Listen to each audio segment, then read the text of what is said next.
Good evening, everyone. Today is Tuesday, September 7, 2010.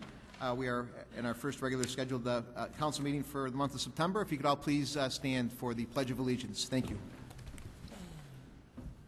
Pledge allegiance to the flag of the United States of America, to the republic which stands one nation, indivisible, with liberty and justice for all.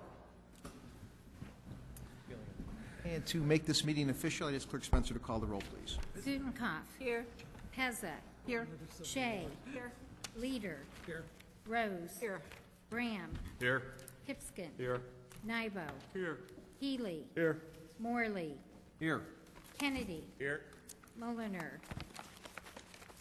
Absent. Wagner. Here. 13 present, 1 absent. 13 present, 1 absent. We have an official quorum. I will now move on to item number 3 on our agenda, which is receipt of written communications and/or petitions from the public. At this time, if there is anyone that has any written communications and/or petitions, if you please rise and present those to Clerk Spencer, who is here to my right. That would be great. Anyone else with written communications and/or petitions? Thank you, Miss. All righty. On to item 4, our public forum. At this time, I ask Clerk Spencer to see if there's anyone signed in for public forum at this time. Yes, Mayor, we have 12 people. I will start with Gilbert Fisher, 586 North Van Auken. Mr. Fisher, if you could please state your name and your address, and then also we're going to give you 3 minutes tonight, so thank you very much. Gilbert Fisher, 586 North Van Auken, Elmhurst, Illinois. I want my money. I worked all my life, and I'm not getting my money. Our Nazi president, Obama, says there's no inflation in the United States of America, so I don't get any cost of living raises. No inflation. In the last 2 years, my health premiums went up over $75 a month. It's gone. My prescription drugs have gone up. It's gone. The license plates in the state of Illinois went from $79 to $99, but the Nazi president says no. There's no inflation. You get no cost of living raises. This party right here raised the taxes on my house last year from $70 to $195 this year. And our Nazi president says there's no inflation. If there's no inflation, how come I keep getting less and less every month? The Nazis ruled this country. How can one man go to Washington and declare there's no inflation, and every one of his Gestapo troops get up there and say, yes, no inflation, you get no money, but that means more money for us? You people up here are very smart people. But look what the Nazis did to Rommel, the desert fox. Look at history, what one man can do to a country backed up by SS troops. Sig Heil to Nazi Obama. I'm not proud. I will kiss his Nazi ring. I will do it because I need money for my family. Thank you. Thank you. Marilyn Thompson, 9 Willow Tree Court.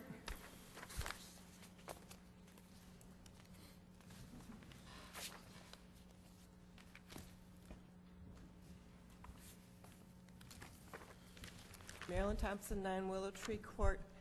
I'm here about money, but it's not about Nazis, but it's about water, and our plans, the DuPage County requirements for detention are inadequate. I live at Atrium. We have had 20 units that had significant water out of 80, and there are 28 townhouses being planned to be built next door on Elm Creek, what is now Elm Creek property. It used to be Atrium property. Elm Creek was supposed to leave all the property that was not built for their apartments to be retention area. Now it's going to be built upon. They're going to put in this retention area that they have purchased next to the creek.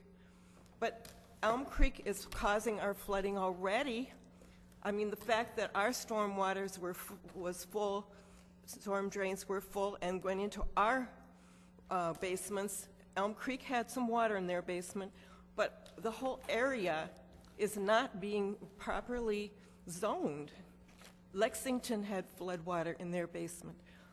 The Essex Place had water in their ground, and it flooded onto Brush Hill Road, clogging up the roads. The new church had water.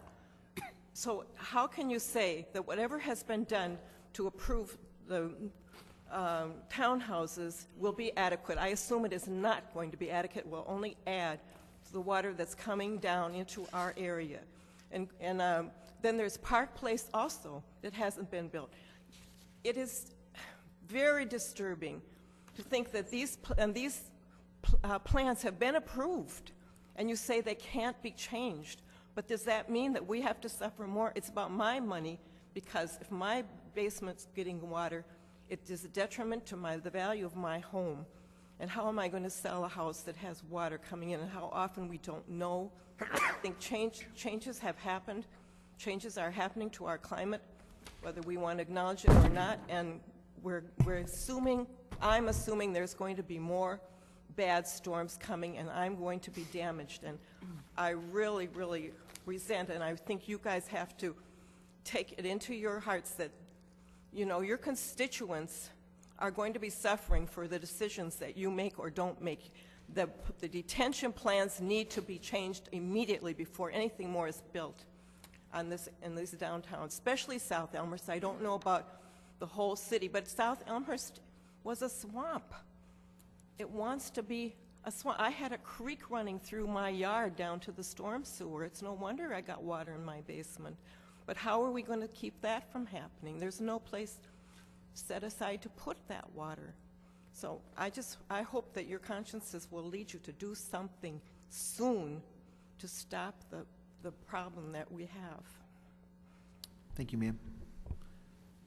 Emily Mora, I believe it is, 370 North Ferndale. Emily? Okay. Joanne Stewart, 1038 Sunset. Can I go here? Sure, ma'am.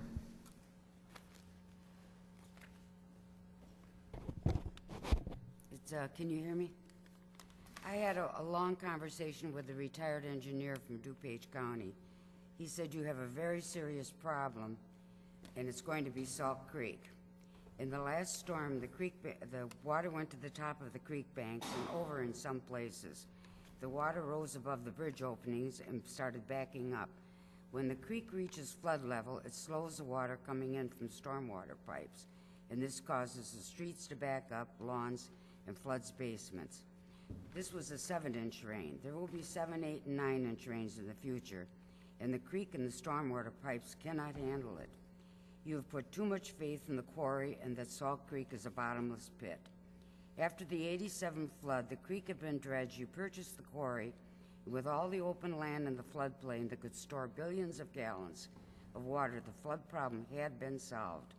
DuPage removed the land from the floodplain, but the biggest mistake was Elmhurst allowing landfill and development. The land that could store billions of gallons of water is now all concrete, blacktop, and brick. You are now putting into the stormwater pipes and creek billions of gallons of water from runoff. Some of the developments since '87 are an American Legion, a bank, a doctor and a rehab building, second Butterfield building, townhouses, Lexington Senior, condos, church, rehab and health center, and 17 houses on Dorchester, kennel and veterinarian. The key to not flooding is open land. You cannot concrete and brick all of the open space. We protested almost all these developments trying to save the open land.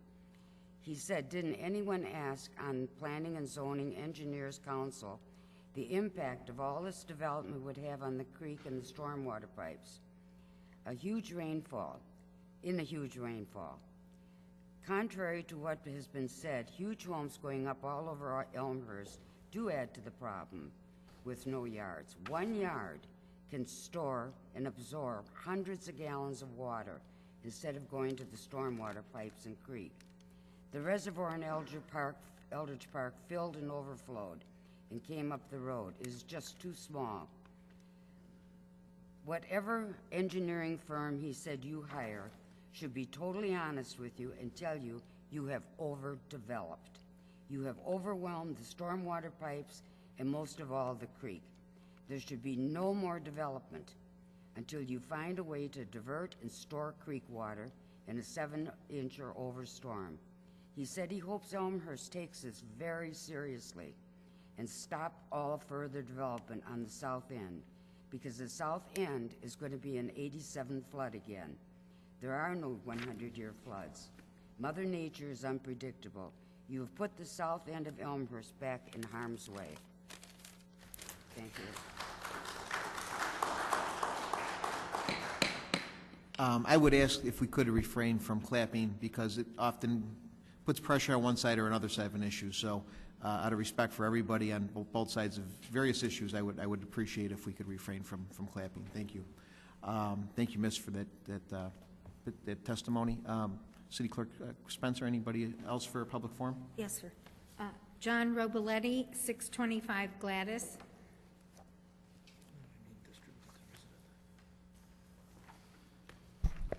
John Robiletti, 625 West Gladys. I'm here about reading about you raising the sewer tax. You people raised the taxes on it just about everything that you could. You raised the sticker prices to throw out garbage. You raised the water prices. Do you people ever think about the seniors that are on Social Security with a small pension? And you keep letting them build these big houses. They put their drains. Why don't they let the drains go into their yard instead of into the sewers? We never had a problem when I moved here and we had culverts. Thank you.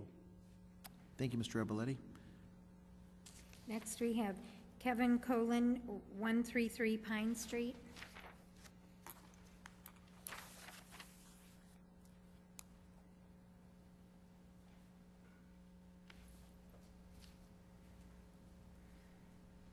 Good evening. My name is Kevin Colin, 133 Pine Street, and I'm here as a concerned resident of Illinois.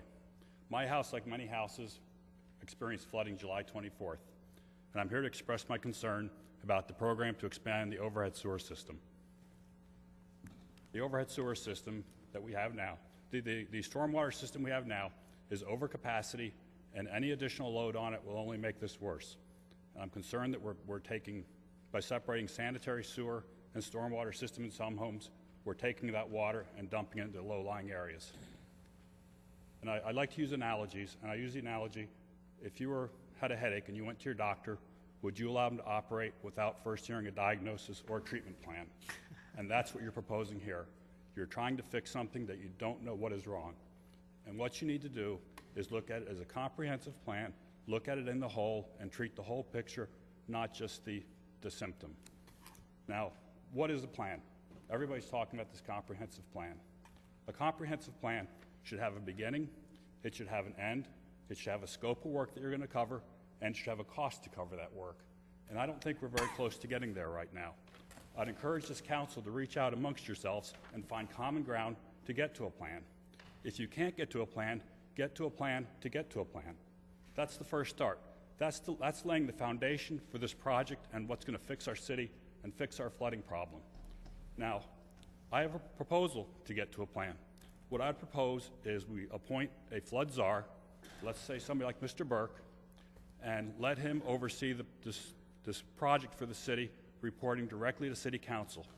That way, you are hearing from an expert in stormwater management, and this City Council can work on strategic plans to deal with this rather than tactical, day-to-day things like overhead sewers. We need to get away from working on things like best practices that appear not to be working for us and find a new set of tools that we can put in our toolbox and fix this issue once and for all. Thank you. Thank you, sir. Kathleen Sullivan, 133 Pine.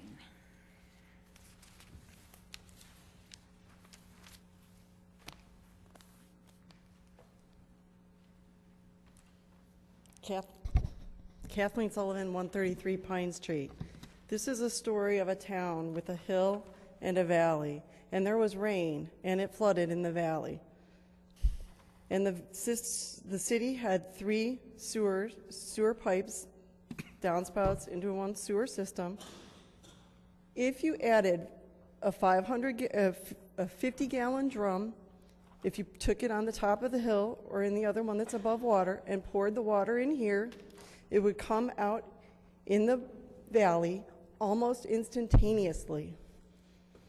So if you take that similarly and you put 50 pumps throughout the town, each pumping 5,000 gallons per hour, which is a fairly simple 3/4 horsepower pump that you can get at Home Depot, that's 250,000 gallons per hour. That, if the size of the valley was 1 block long by 2 blocks wide, it would raise 1 inch in 2 hours. And so I've been asking that you keep the overhead sewer system off the table until you've taken load off the system, because 1 inch per 2 hours, in the 8 hours the flooding was on my street, that would take my 8-inch difference to 4 inches. So this is why I'm opposed to it, and I wanted you to have that information. Thank you very much. Thank you.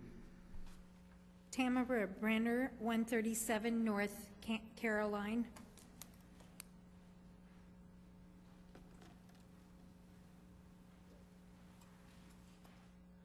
Tamara Brenner, 137 North Caroline Avenue.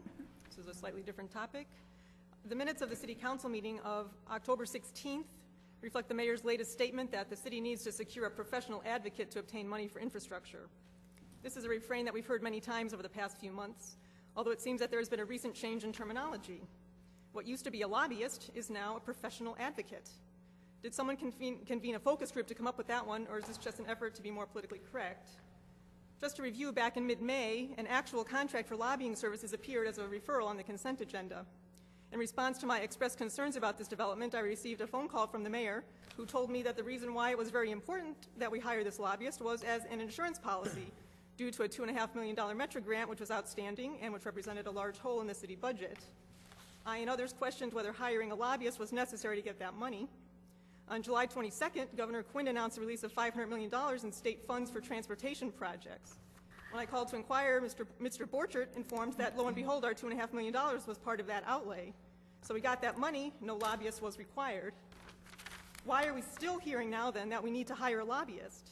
Now we have a laundry list being created of other projects that the lobbyist could possibly work on, generic infrastructure being the latest addition. I find it more than a little curious that the proposed purpose for hiring a lobbyist constantly changes. It makes it seem like the real goal is simply to hire the lobbyist, end of story. Although it's true that numerous government entities, including other municipalities, expend taxpayer money to engage the services of private lobbyists, I'm not aware that there is any evidence that those municipalities do any better in taking advantage of various grants and programs than those municipalities that advocate for themselves. We already have numerous advocates working on our behalf, namely all of our elected officials, from the city level on up.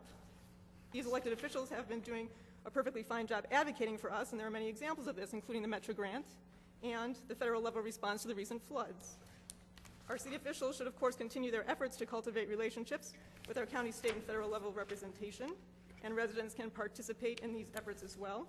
There's absolutely no reason to use taxpayer dollars to pay an outside person to do this work. And whether you use the term lobbyist or professional advocate or some other phrase to be determined later, the city of Elmhurst doesn't need one. And a slightly separate topic, I'm a little confused about the committee reports section of tonight's agenda that has not a committee report but a motion. There's no majority report, so I don't know what you guys are going to be voting on in terms of the overhead sewer program. And the third thing for tonight is I would really appreciate if the mayor would not call grown women miss. Thanks a lot. Thank you, Tamara. Claude Pagash, 566 West Gladys.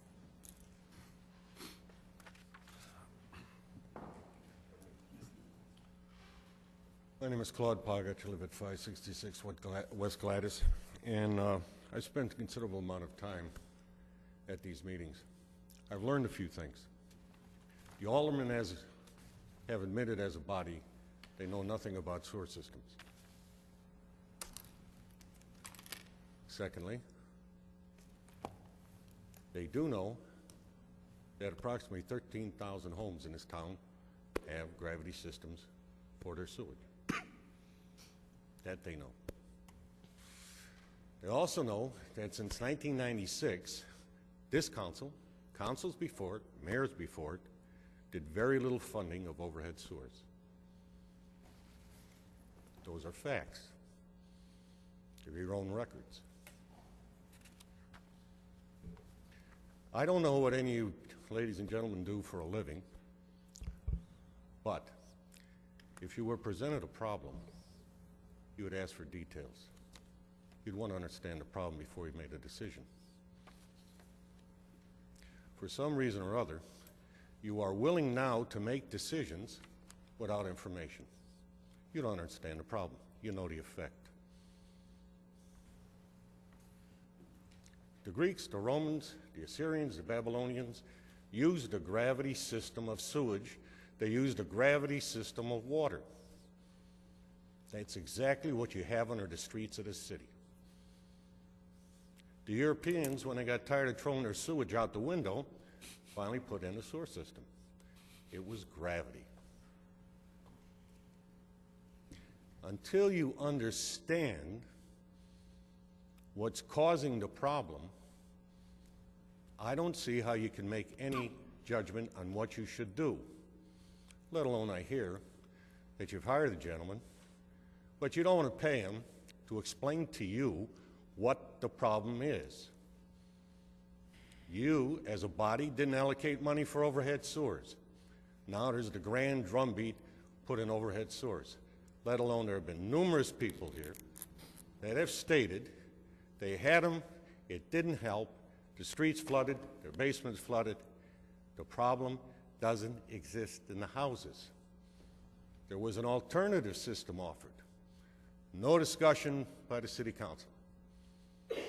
Even your own engineer said it's possible to use the other system. What benefit to the city by helping 70 people is going to solve the problem that exists? It's a problem that has existed for years, that councils, mayors, engineering staffs have just allowed to go on. It's not all your fault. You just wound up with the problem. But until you understand, until you take the time to understand, you're going to spend money to achieve what? A headline in the paper saying, look at what the city did. You have to understand the problem. You do it in what you do every day, in your work life, what you do at home, when you buy something. But here and now, you're in a grand rush without any information to solve a problem that you don't understand.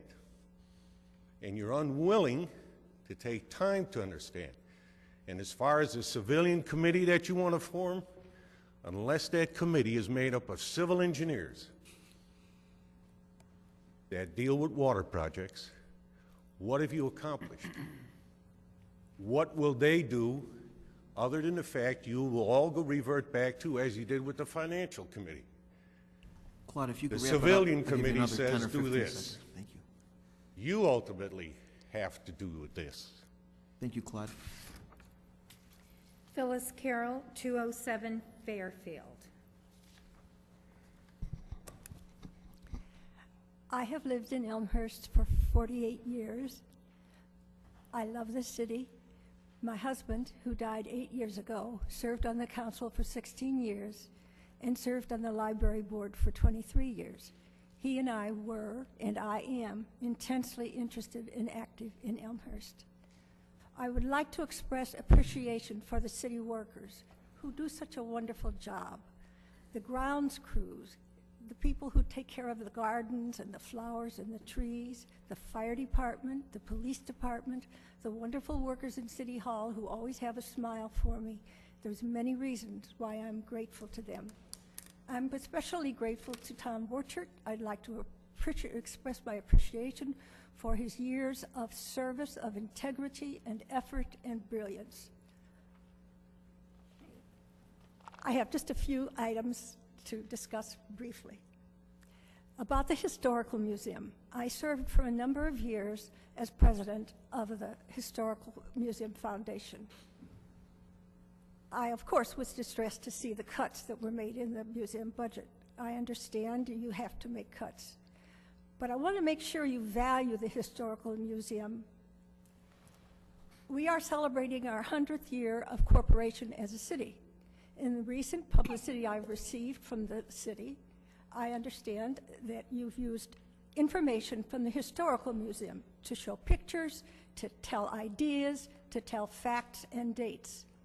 The museum is not only a place we go, it's not only a place that offers a wide variety of rich activities for adults and children, but is it a place of archives for the history of our city? When people get flooded, quite often, when they have to go quickly and take whatever is valuable to them, they take scrapbooks. And our Historical Museum is the scrapbook of our city.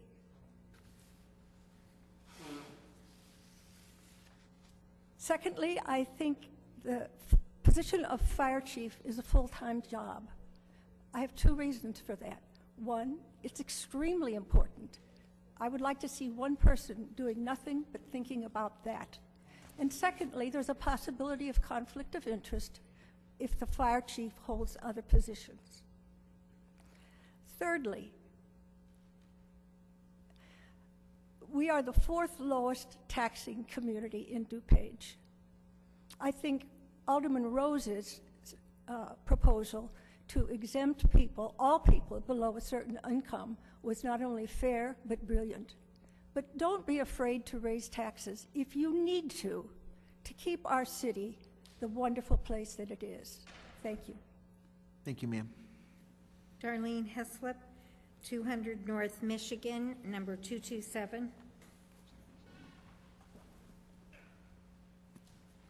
Do we have to repeat our address and stuff? Darlene Heslop, 200 North Michigan Avenue, number 227 in Elmhurst. I don't know if you have to write it or not. I'm one of those people that prefers numbers and facts to hearsay and speculation. I like data. I do not mind doing research in order to thoroughly answer a question, and I believe that seeking the counsel of a professional is preferable when you are clueless or want to verify the information that has already been gathered. I'm not alone. There are more of us than those who prefer to make decisions based upon conjecture, misinformation, manipulation, or just plain ignorance. On tonight's agenda are a couple of items related to the recent flooding.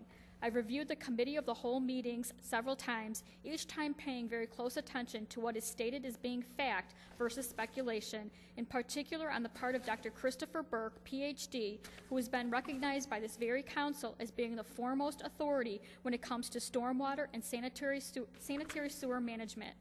My understanding of the merits of an overhead sewer, paraphrasing Dr. Burke, an overhead sewer serves to protect only the homeowner from the backflow of raw sewage coming into the home, not the home next door, not the home across the street, nor the home behind.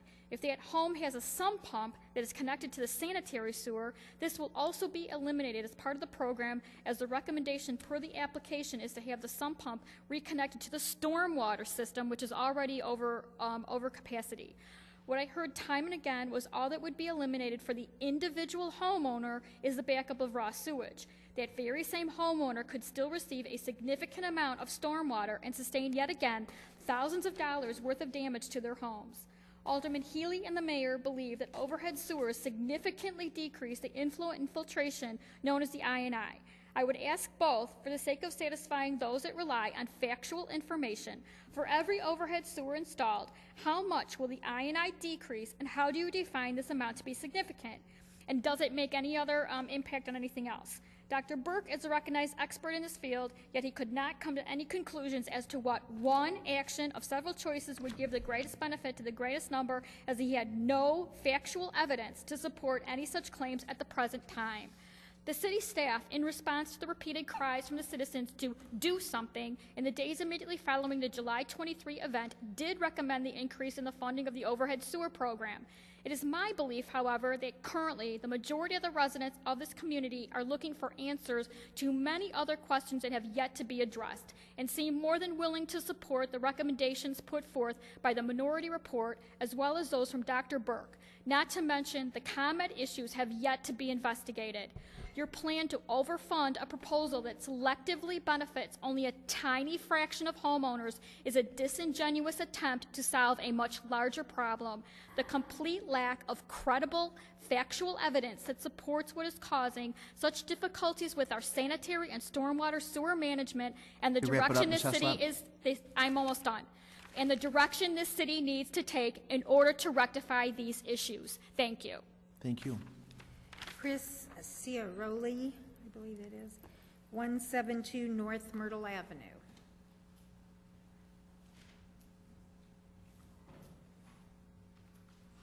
Good evening. My name is Chris Sarasoli. I live at 172 North Myrtle. On July 24th, unfortunately, like many other people, we were the recipients of flooding. And I acknowledge and understand that we need to come to a solution for the bigger problem, and we need to look at the bigger picture so that this stops as a problem in Elmhurst. But I want to offer at least a temporary solution and possibly a less costly one rather than the overhead sewers. The city of Schiller Park offers a 50-50 program for having check valves installed in homes in their town. I recently had that done at my house to take steps so that we would never have sewage back up into my house again. And if we were to do that, it's, as I said, it's a less costly alternative to overhead sewers.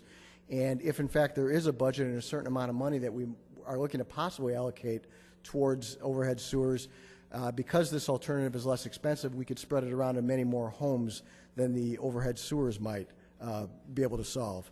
Granted, this is a temporary solution, and it won't stop, regular water from coming into somebody's house. I had that problem too with some seepage. We eradicated that problem by taking steps to do that. And while that's bad enough, having raw sewage coming into your house, that's devastating. I think as a town, and this is a great town to live in, and 14 years ago, I researched this town specifically to move my family here. As a town, we're starting to get some bad press about this, and I don't think we want that for our home values and really for anybody who lives here. This is a great town, and I want to continue to see it to be the great town that it is. Thank you. Thank you, sir. Mayor, that concludes everyone who signed in for public forum. Thank you, Clerk Spencer. I will now close the public forum portion of our meeting and go on to our consent agenda, which is item number 5. At this time, I would ask if there's anyone that would have a question or possibly want to vote no on an item to at this time indicate which item they'd like to remove from the consent agenda. Alderman Shea. Item L. Item L. Bear with me. Get my specs. And Alderman Pezza. Okay. Alderman Wagner. Item O, Mr. Mayor. Item O.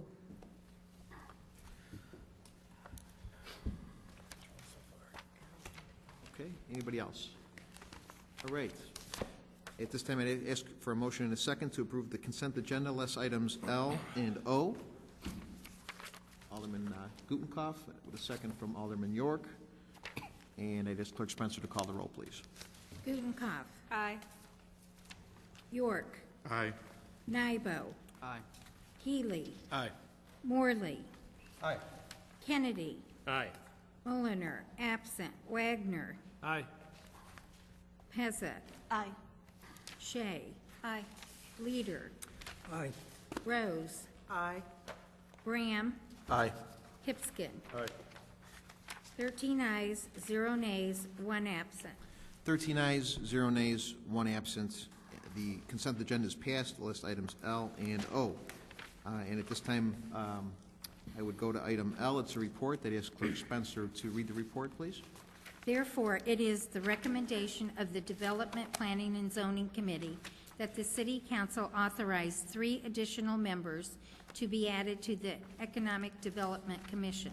The committee also recommends that a member of the Development, Planning, and Zoning Committee and a city staff member, the city manager or his designee, be added as an ex officio member to the EDC Commission.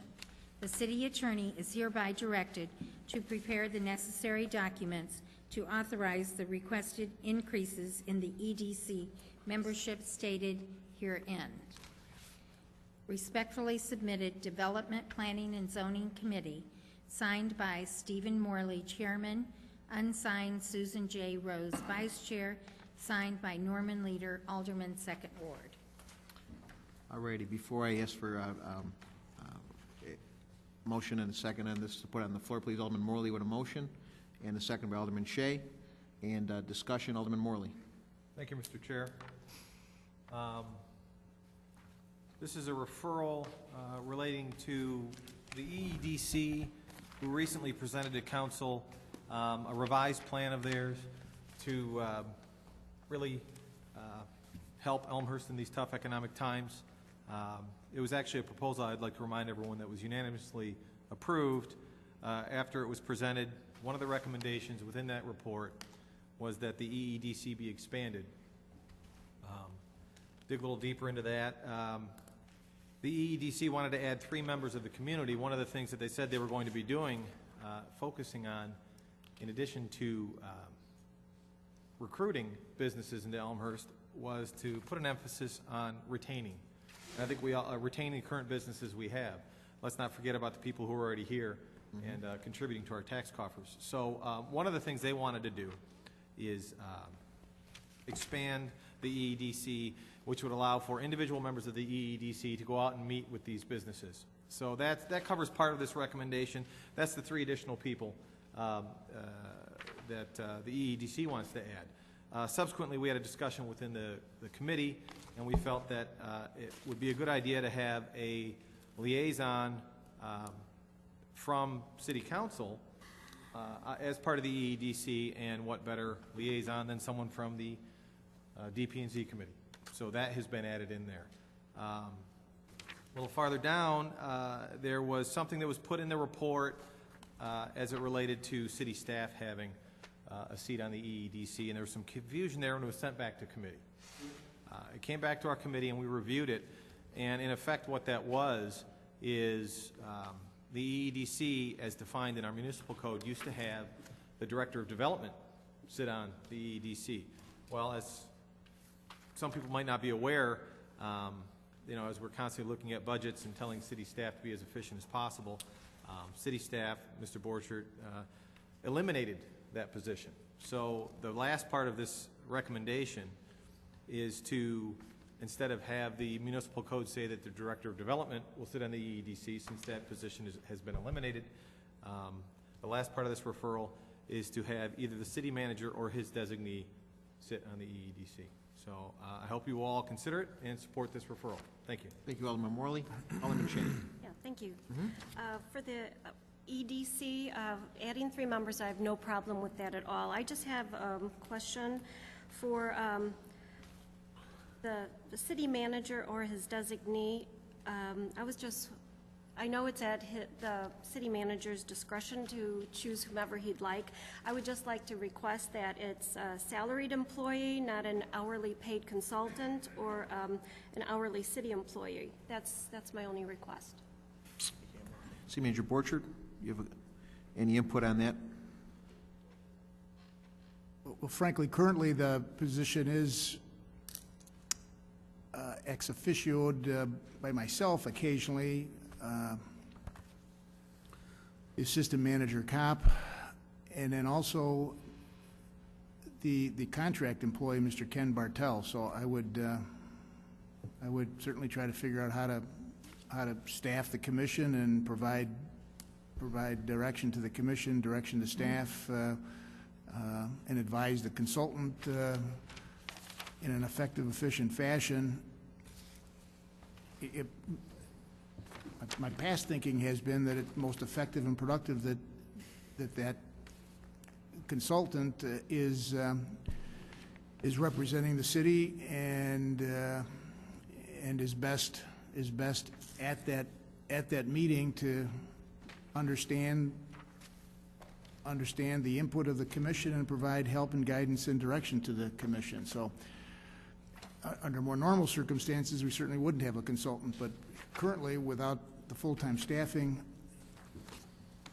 certainly take the good counsel of the elected official, but my past thought, and I think my thinking going forward, at least under the current situation, is our best practice would be to have Mr. Bartels be at those meetings.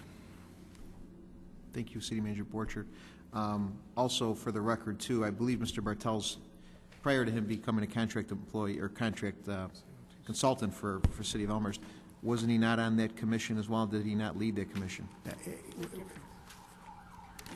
Mr. Mayor, you're correct. As a volunteer, as he was an employee at the college, he did serve the commission, the Economic Development Commission, when it was a private not-for-profit group, and at one point was in its leadership ranks. Okay. And given the fact that we have been doing more outsourcing, I think it's just top of mind that, you know, we're doing more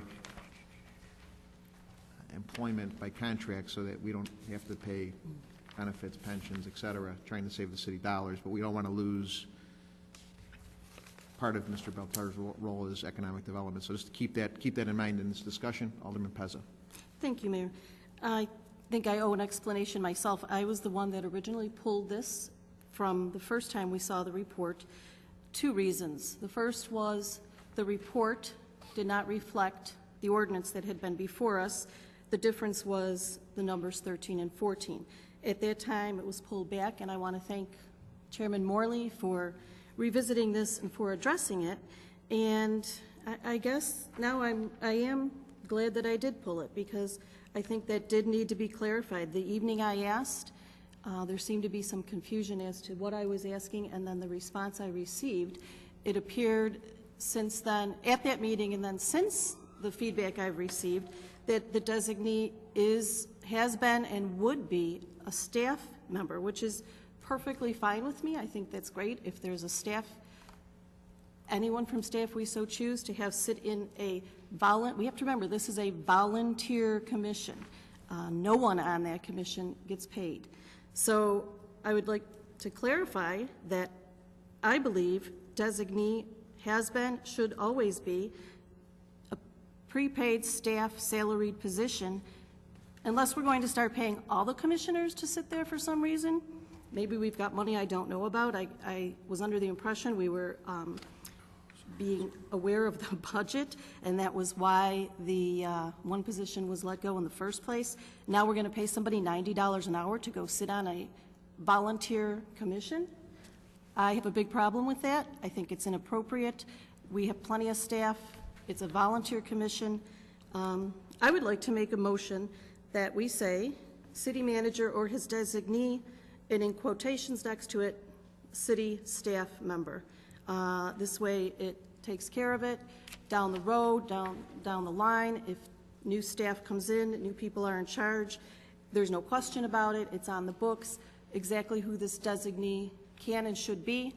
Once again, unless we're going to start paying all these commissioners for some reason, this is a volunteer commission. No one gets paid on these commissions. I'll second that motion. Okay, the DPZ sits there for endless hours and they don't get paid. So once again, I'd like to make a motion that we have a motion and a second on the floor. City attorney put in parentheses after designee, city staff member. Simple. Okay. Point of order, Mr. Chair. Yes. I have a question before we debate as it relates to point of order, and that is, and I don't know, I'm more than happy to debate this, but I want to make sure this is correct. I don't want to say recently, but since we have a new city attorney, we've kind of made it a policy that even members of their own committee can't sign a report if they're not there. So my question would be, and then allow me leeway with a solution, and depending on which way the parliamentarian rules. My question is it in order for an alderman who does not sit on the committee and participated in this meeting to make an amendment to a report? Is their power limited to discussion and a yes or no vote? Secondarily, my question would be then, if it's not in order, would it be appropriate for anybody who wants to change this portion or a small portion to make an amendment to the ordinance when it comes up? So the point of order question really is that motion in order for someone who's not on the committee to actually change a committee report because it's not actually what the committee decided? And I defer to Mr. Chair or the parliamentarian. I'll defer it to City Attorney Storino. I believe in but I'll let the attorney answer the question. Clearly, the second part of the question is easier than the first as I'm thinking this through. Alderman Pez's motion and Alderman Shea's second, it can clearly be done at the time the ordinance is made, and you can make that motion in that second.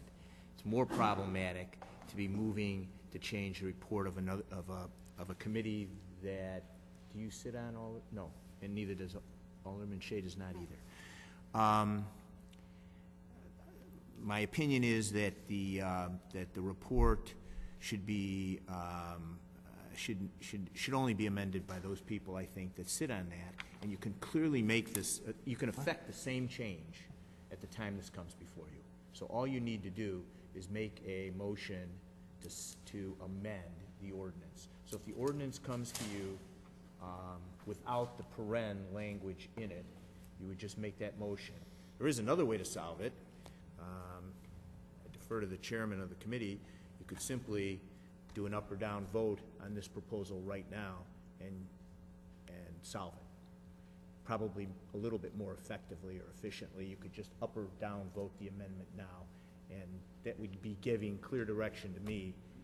I think that the aldermen will also know where they stand on the proposed amendment. Okay. I was trying to give you another alternative to. I can appreciate that. I don't want to fall outside Robert's rules and debate something that should not be debated. I don't know how to say that other than to say I don't support the potential amendment or proposal, but if your proposal is to take it one step further, and that is to vote on? Just up or down vote on the amendment, and which will then lead to the vote on the report. Would there be a debate? I don't see why you couldn't. I don't think anything Then under Robert's rules that I'm thinking of. I mean, I'm fine either way. Mr. Chairman, I'm fine either way. I wanted clarification whether or not the motion was in order. If we're going to go with Mr. Storino's potential suggestion, to me it's the same thing as debating the motion. So I'll defer to the chair. If the motion is considered in order, I'll consider it. If it's out of order, then I'll wait until, or maybe some of the other aldermen can wait until it goes to ordinance before we discuss it. Okay.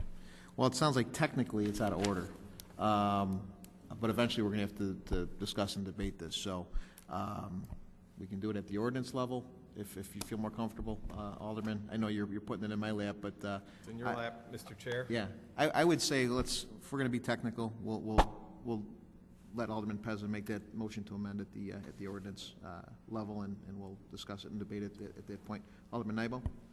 Thank you, Mr. Mayor.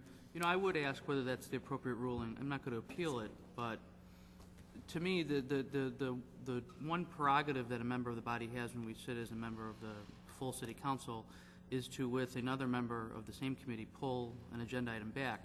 But essentially, what the city attorney's ruling has stated is it's given certain members of the body greater rights with respect to motions that can be made than others. And I don't think that that's ever been our practice, and I'm not sure that that is actually a proper interpretation of Robert rules. Could you have, and by no means am I an expert, but could you have certain members of the full city council have greater powers with respect to a motion that they want to bring than others? So, I mean, again, I'm not going to appeal the ruling because we're going to let the motion go forward, but I actually think the motion's in order. I do too. Mr. Chairman, if I may, let me put it this way. I'll withdraw my point of order so we can debate this evening. I would ask that maybe the chair and city attorney come together and give us a firm direction next time. I don't want to hold up this specific issue. So if we don't have a specific clarification on it, I'm fine with that. Let's go ahead and debate making an amendment, or Alderman Pez's amendment. So I withdraw my point of order, and I'm fine debating it tonight. And let's just get a clear answer. I would request a clear answer for the future. Okay, I shall do. We'll confer and we'll get you a clear answer here. Okay, back to discussion on the amendment, which is to restrict strictly staff, an hourly or salaried person to sit as city manager's City Manager Borcher's discretion on this commission. Alderman Nybo. Thank you, Mr. Mayor. While it's certainly within her prerogative to bring the motion, I'm not sure it's an advisable thing to adopt this amendment. I mean, we have retained consultants to assist us with economic development efforts. And essentially what we're saying through the motion is that we don't want these economic development consultants to participate in economic development commission meetings unless they're doing so on a voluntary basis. And I'm not sure that's actually the wisest thing that we should be doing to promote economic development in this community. It seems to work against economic development. Thank you, Alderman. Alderman Rose. Well, I appreciate Alderman Pez's intention in this. I understand that, which is kind of a quote, not to double bill. I think there's a fallacy in some of the assumptions, and the assumption is, for example, that staff don't cost anything when we have them on commission. So, for example, when John said a previous development director sat on these commissions, that actually cost us money. He was not there as a personal volunteer. When city manager Tom Borchert attends these meetings, he gets paid. He is not there as a volunteer. So I think that the assumption that it's all volunteer is not necessarily correct, because we do have paid staff who are there. It appears to be more obvious because we moved into a model whereby we pay hourly. So it appears to all of a sudden bubble to the surface. But I think it would be incorrect to say that in the past, certain people on commissions have not been paid. They most certainly have been paid. Any staff person who attends a commission is paid for that time. So I think it looks like this is more obvious, but I think I don't think that is the case. So I would find it difficult to support this motion for that reason. I think that it does make sense for us to have some that we are paying. We thought that before, which is why we had our development director on there. So I just don't think this one makes that much sense, and I would like to not tie our hands in relation to this. So I would find it difficult to support this motion. Thank you, Alderman. Alderman York, who is a regular at the meetings, you have a perspective? I do. Thank you, Your Honor. Having seen the commission operate under the old leadership of John Said, which was fine, and what happened there was an economic issue and an unfortunate one, I think, for the city. We can't stop economic development because we have a shortage of funds in a particular area. So the commission in itself being unpaid is wonderful. I think when we examine Mr. Bartels, for example, which we're pretty much being asked to do here, we need to look at everything that he brings to the table. And I understand that we're paying him an hourly fee, but I think because of his prior life here in the city and everything, he just brings so many things to the commission because he has so many contacts in the community, knows so many people, and has been doing this for so long that we probably get $400, $500, $600 worth of value for every hour that he spends on the commission versus what we're actually paying him. I cannot support this motion, being a regular attendee of the commission meetings, because I'm interested in the economic development in Elmhurst and seeing how hard these people work. It takes a leader who's committed to doing all the little things on kind of a micro level, and City Manager Borchert's got his hands full with other things too. So I think this task that Mr. Bartels is taking on is being done in a very efficient manner, probably to a higher level, no disrespect intended, than almost anybody else on the staff could do it. Thank you. Thank you, Alderman. Alderman Morley, and I'll go to Alderman Gutenkopf. Thank you, Mr. Chair. I'll jump in with my comment as it relates to this amendment. I think this is something we're probably going to be faced with more and more. We ask city staff, and have asked city staff over the last 3 years since I've been on the council, to watch the money they're spending. In addition, we told them to take a hard look at the staff itself, and they have reduced the staff, I believe, every year I've been here. Martha Corner and John said were directly part of that conversation. Those people are no longer with the staff of the city of Elmhurst. So in addition to that, we also obviously give the city manager a certain amount of discretion in his ability to make decisions and spend money. And I think this part speaks directly to that. Two things. One, I think as the city tries to reduce its staffing costs more and more as it relates to pension and insurance, et cetera, as we reduce that burden, we will be forced to outsource more and more. And the last thing I want to do is restrict the city manager's ability and take that discretion away from him. So while I can appreciate it, and I think the city manager can take into consideration some of the things that are being said, I would not want to tie his hands in this specific instance. Thank you. Alderman Morley. Alderman Gutenkopf. Thank you, Mr. Mayor. Actually, I have a two-part question. The first part is this attendance at this kind of a meeting within the parameters of the contract that we negotiated with Mr. Bartels, and will the number of hours he spends doing this fall within the number of hours we've contracted him for? What will this affect if, in fact, this adds to the number of hours of consulting that he's doing for us? Thank you, Alderman. I would defer that to city staff. City Manager Borcher. I believe the contract provides that Mr. Bartels would be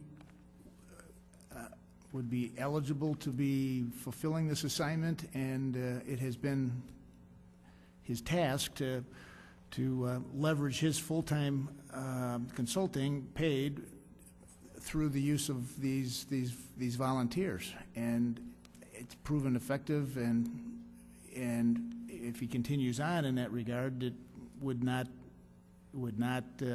adversely affect his ability of performing hours of service for the city within the constraints of what his agreement provides. It was intended that he would be the consultant coordinator of the volunteer commission and stay in a coordinated fashion through the full-time city staff with the goals and objectives of the city council. So the answer to your question would be yes, and no, it doesn't adversely affect his hours of anticipated work on other assignments. Thank you, City Manager. Alderman Brown. Thank you, Mr. Mayor.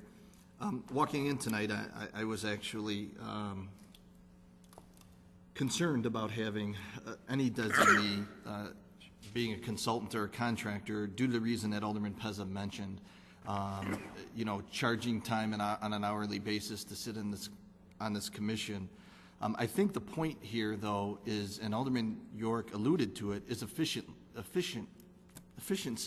It's getting late before it's getting late.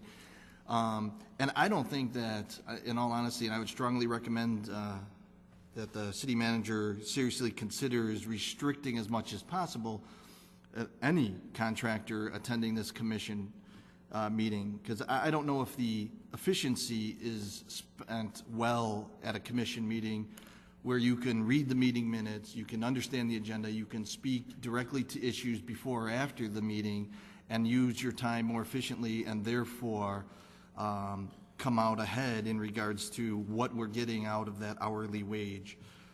So I'm actually not in favor of this amendment due to the fact that in this case, Bartel's contract, there is a cap. There's a cap of how much we'll be paying him every single year. If he finds one particular meeting is good use of his time, along with the city manager, I think then that would be beneficial. I would, again, recommend not to see him at every commission meeting, because I don't know if that would be a greater use of his time, but I'll leave that judgment up to the city manager for this issue. Alderman Rose.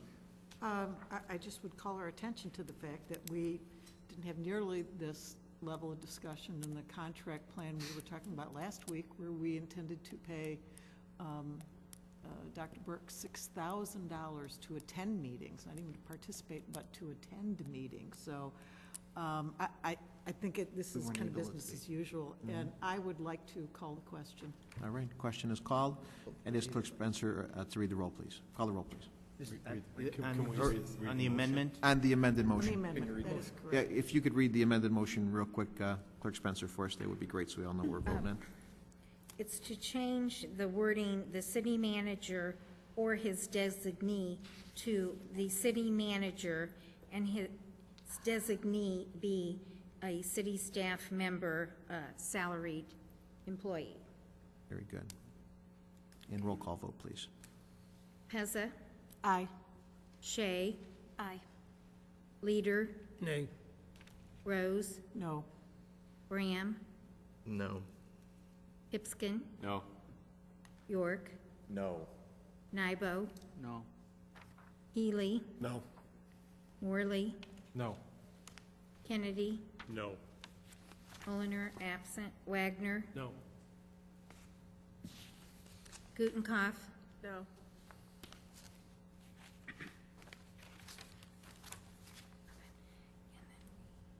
Okay, that's it. Not everybody. 11, excuse me, 2 ayes, 11 nays, and 1 absent. 2 ayes, 11 nays, 1 absent. That motion to amend fails. And back to the underlying motion. Any other discussion? Hearing none, I ask Clerk Spencer to call the roll, please. Morley? Aye. Shea? Oh, no. Leader? Aye. Rose? Aye. Graham? Aye. Pipskin? Aye. York? Aye. Nybo? Aye. Healy? Aye. Kennedy? Aye. Mulliner, absent. Wagner? Aye. Gutenkopf? Aye. 11 ayes. Oh, I'm sorry, Pezza. I'm sorry. Alderman Pezza. No. No. 11 ayes, 2 nays, and 1 absent. 11 ayes, 2 ayes, 1 absent. The report carries. On to item O. It's a ordinance. I'd ask Clerk Spencer to read the ordinance, please. An ordinance to amend Section 4.18 entitled Foreign Fire Insurance Tax Board of Chapter 4 entitled Boards and Commissions of the Municipal Code of the City of Elmhurst, Illinois. All righty. And at this time, we need a motion and a second to put this ordinance on the floor, please. Alderman Wagner with a motion, second by Alderman Healy. Alderman Wagner. Thank you, Mr. Mayor. I'm just pulling this back to committee for further discussion. Okay, very good. We'll go ahead and pull this back for discussion in the committee. City Attorney Serena, we need to Probably, I think our practice is to make that motion. make a motion, so we need a motion to pull that back. Alderman Wagner, second by Alderman Healy. We'd probably do this by voice vote. All in favor, say aye, please. Aye. Anybody opposed? Okay, the ordinance goes back to committee. And before I go on to the next item on our agenda, and I apologize to some of the newly appointed commissioners that are in the audience tonight, we have 2 commissioners that are newly appointed to our senior commission, Mr. Haller and Ms. Moran. If you'd please be recognized, please stand and be recognized for your willingness to serve our community. We appreciate your hard work. The senior commission is very important to the city of Elmhurst. We have the largest senior population, as Alderman Rose and many of us up here know, Alderman Wagner, as we go out to the senior establishments with the chairman of your committee, Kathy Jordan, in the back, who has enlightened us as to all of the different services and levels of housing, et cetera. So welcome to our commission. We appreciate your willingness to serve. This is a volunteer commission, as most of our commission positions are. I just want to recognize you for your efforts, and thank you.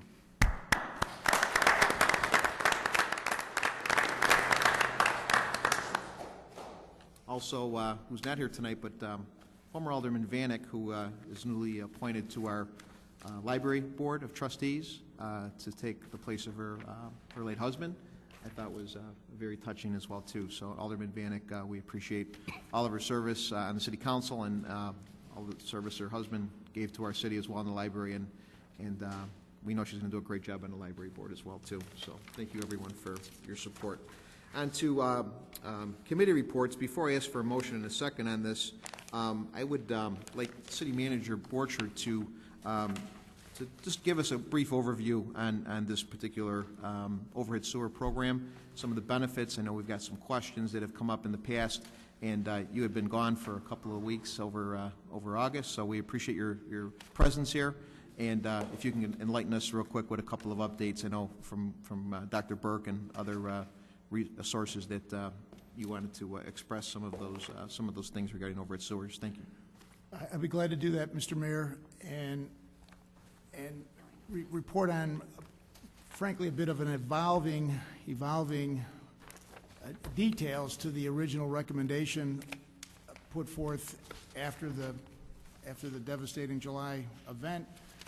The recommendation that was put forth, frankly, in a very collaborative fashion with our city management team, city operational team, and with an understanding of how the Elmhurst system has evolved, and understanding the opportunities, the pluses, and the issues associated with the overhead sewer system, and understanding the ultimate goal in the desired plan for flood protection, that there be an understanding of protection and realistic understanding of any limitations. So if I may just quickly go through, I believe the City Council has a hard copy of this short report, and the press has got a copy, and we will electronically allow it to be part of or posted on the city website as it is a support document for the council's deliberations this evening. The first is a summary of a combined sewer and how it is exactly that. It combines sanitary sewage with stormwater sewage, allows the sanitary to flow directly to a treatment plant, but the higher flows to overflow through a system out into the storm system. City of Elmhurst, I understand too that this is part of what the City Council has asked, that be a part of the comprehensive plan, that there be an education program for the community, and the city staff would be a big part of that. But the City of Elmhurst completed a sewer separation program in the late 1960s and very early 1970s. Prior to that, all of the City of Elmhurst was served by a combined sewer system, meaning any home built prior to that separation in the 1970s would have been built discharging to a combined sewer system. Specifically then, any foundation drains, it's our understanding through our discussion with our sanitary sewer plumbing inspectors, contract plumbing inspectors, that greater than 90% of the homes in the Elmhurst community built prior to 1970 do have footing drains, and they're connected to the city system. The city system was the combined sewer. The combined sewer became the sanitary sewer. The sanitary sewer is just sanitary waste when there is a sanitary system. We're currently following regulations of the Illinois Environmental Protection Agency and Federal Environmental Protection Agency that requires, with a separate system, that you aggressively maintain that infrastructure and try to keep what's called infiltration, stormwater, and direct inflow of stormwater out of the sanitary system. The storm system is just the stormwater that would, in a separate system, drain to a storm sewer system. And we know that the Elmhurst storm system was designed back in the 1960s and then built in the 60s and very early 70s for a design system. And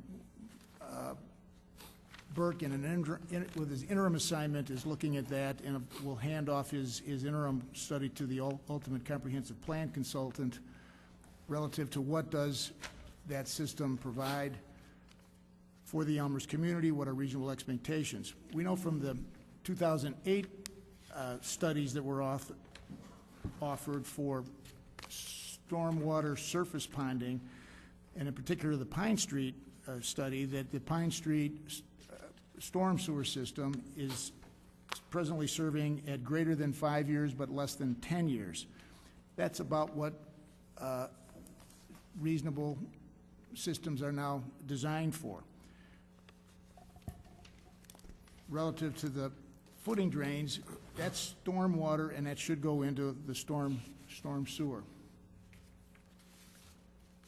This shows the private property piping around a house and then how it connects to the public system.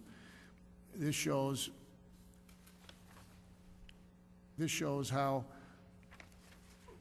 roof drains would be connected to a storm sewer and footing drains connected to a storm sewer if built at a point in time when there is a storm sewer and a sanitary sewer. Again, understanding that any home built in Elmhurst prior to 1970 would be connected with its footing drains to the sanitary sewer. That is direct inflow. As you can read there, the definition of inflow. Inflow includes footing, foundation, drains, roof drains, and leaders. After the new system was built and the city of Elmhurst converted to the separate sanitary and storm, Elmhurst did go out and retroactively mandated and made roof drains and leaders and downspouts be disconnected from the foundation drains and discharged out onto the ground. But the below grade gravity footing drains, foundation drains, were identified as legal because they were built legally, but now non-conforming to the new code. Sanitary sewer lining is a way to add an interior to the sewer fiberglass pipe liner that provides for the near elimination of stormwater infiltrating that sanitary sewer through any cracks that have developed over the years, and also provides a significant extension in the life of that sanitary sewer. So it's a good maintenance program of the city's infrastructure, provides positive elements relative to removing stormwater infiltration from the sanitary system, and provides a significant extension of the life of that system. But it does not reduce inflow. Any inflow that the city is made aware of, connection of a public drain to a public sanitary sewer, the city would independently remove that inflow source apart from the sewer lining program. The overhead sewer program does provide a separation of the public sanitary system from the private sanitary system. And the Elmhurst program has always maintained that if one takes advantage of the city's subsidy, which is capped at $5,000 or 50%, whichever is the lower number, one must provide a separation of the footing drain from the sanitary sewer and make a connection of that footing drain to a sump pump and the sump pump connection out onto the yard or directly to the storm sewer system.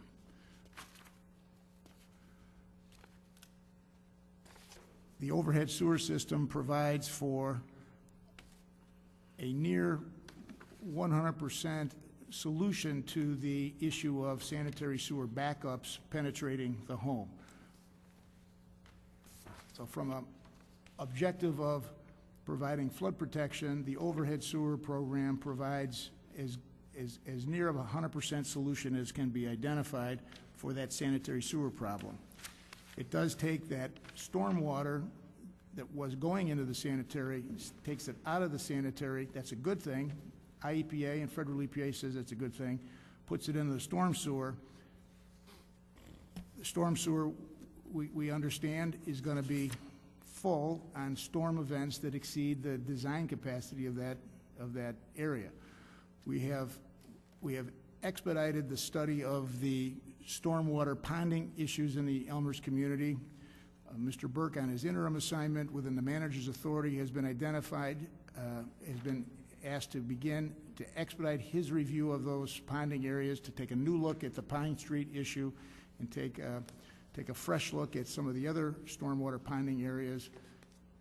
Upon completion of that, hopefully later tonight, his extended contract will be approved. He'll do more work on that, readying that assignment to then go to the author of the comprehensive plan assignment. Actually, this is where I was at when I made the recommendation that, with Mr. Hughes, that the city consider reallocating funds from the utility fund to the overhead sewer program to respond to the demand. Elmhurst has traditionally responded to the demand for overhead sewers. It's clearly a positive element, meets the IEPA's requirements and expectations of the city of Elmhurst to remove stormwater from the sanitary system and provides real sanitary backup relief for the affected homes. On that basis, we made the recommendation. Subsequently, I had benefit of some conversations with community members and then folks from the city council that had concerns about what about a larger plan, what about a larger concept, and are you really convinced that this is the right thing to do for the long term? Collaborated with Dr. Burke, and he is likewise convinced that the overhead sewer program will be part of any consultant's recommendation relative to ultimate sanitary sewer backup, and that it provides for actual requirements that might be mandated he's looking at that, might be from a IEPA and federal EPA relative to the Clean Water Act. But in that further review, actually over this past weekend and then completing today, we actually looked at the 2009 costs of the sewer lining program versus the miles that were covered, and broke down the $450,000 to about a mile and a half, about 7,290 feet, and the cost of that lining was $56.02 a foot. When one understands that the City of Elmhurst program on an overhead sewer is a maximum of $5,000, could be less, but a maximum cost of $5,000, and an average house in the City of Elmhurst has approximately 120 feet of footing drains, the cost of doing overhead sewer is what would be compared to $41.67 a foot relative to the benefits of the footing drain. 75%, it's only 75% of the cost of what is involved with sewer lining. The overhead sewer reduces not just infiltration but inflow, much more water in that 120 feet than comes from the simple lining of a public sewer, where it's simply the infiltration that's being removed. If you break it down in a bit of a decision-making grid, you've got very good things that comes from the sanitary sewer lining, but more positives come from the overhead sewer system. It's more cost-effective on a dollar-for-dollar basis, and the dollar that you spend, you're getting more pipe removed, and in that removal, you're getting significantly more water out of the sanitary system, which is an objective and frankly, a requirement of our operating permit with the IEPA. So, again, I would recommend that it is not a inappropriate action to move forward on this action while we're studying all of the other elements that need to be part of a comprehensive plan relative to stormwater management and then the sanitary sewer side management. Certainly take any questions, and then I know you have your issue with a majority position on a recommendation and then a minority report, but certainly take any questions. Point of order. I guess this is kind of back where we were a few weeks ago. I'm not sure what to make of this, because we're under committee reports, and number one is deferred motion. I'm not sure what the details of this deferred motion are, other than it's an allocation. There's meeting minutes that say that there's a proposal, or there was a motion at the last meeting for reallocation of $450,000 to the overhead sewer program. This is definitely out of the ordinary. Normally, there's a majority report and a minority report. I see there's a minority report. I don't know the position by having line item number 1 under 6A just say deferred motion and a handful of meeting minutes to understand the position of what is supposed to be the majority report. I appreciate the city manager's comments. I appreciate the city staff, including City Manager Borchert and Director Hughes's report, and I take it as that, a report, because I've never seen city staff do a majority report before. I said that in jest. So I guess I would like to ask the city attorney or whomever is making this deferred motion, the committee of the whole meeting minutes state Alderman Healy, not to put him on the spot, but what is this motion and what is the background of this motion? If I could clarify real quick, the motion which was deferred by Alderman Mulliner and I believe by Alderman Gutenkopf. There wasn't a report at that time either. But it was a motion that came out of the committee of the whole as a majority. I believe it was an 8-5 vote to move forward with a direction to give staff per their recommendation the authority to move $450,000 from the lining program to the overhead sewer program, which is a program that's already in place. So that was the motion. The motion was deferred, and that's why it's listed as a deferred motion. Technically, in our bylaws, which ironically are being reviewed by Alderman Mulliner as the person that wants to change this, made that motion with Alderman Gutenkopf to table or defer. So this is simply a deferral motion, which again came out of committee of the whole 8-5 in support, and then there was a minority report filed subsequently, given the fact that this was going to be on the agenda. So is this any? I mean, I have a ton of questions in regards to this deferred motion. What we'll do is we'll go ahead and put a motion on the floor to go ahead and put this on the floor first. I would like, if I could, Mr. Chair, ask a few questions of the absolutely, Alderman Kennedy. Presented here first. Yeah. Couldn't get the attorney's opinion if we could. Point of order, is the motion on the floor? There's no motion on the floor. Make a motion. There ought to be a motion on the floor. Oh, let's put a motion on the floor to discuss. A motion to Would that be okay? I think Alderman Kennedy with a motion? Yes. And second by Alderman Hipskin, and discussion, Alderman Kennedy. Okay. What exactly did they move? To put the motion to allocate funds to the overhead sewer program. Well, is there budget line items? Is there any details to that? I mean, we're speaking very vague terms, and I would like specifics, please. Alderman Brem, you don't have the floor. Alderman Kennedy has the floor. He's got the motion on the floor, sir. okay. First, if I could start with a few questions, if I could, please. Real quick. Mr. Clerk Mayor. Spencer? I do have with me the recommendation from Michael Hughes and City Manager Borchert, which I guess served as the report, and I'll read their recommendation if that would help. It is therefore recommended that the City Council approve the utilization of $450,000 of funds from account number 510-605-502-80-13 sanitary sewers for the overhead sewer program, and thereby enable approximately 90 additional overhead sewers to be installed through the city's program. Respectfully submitted, Michael Hughes, Director of Public Works, and Thomas Borchert, City Manager.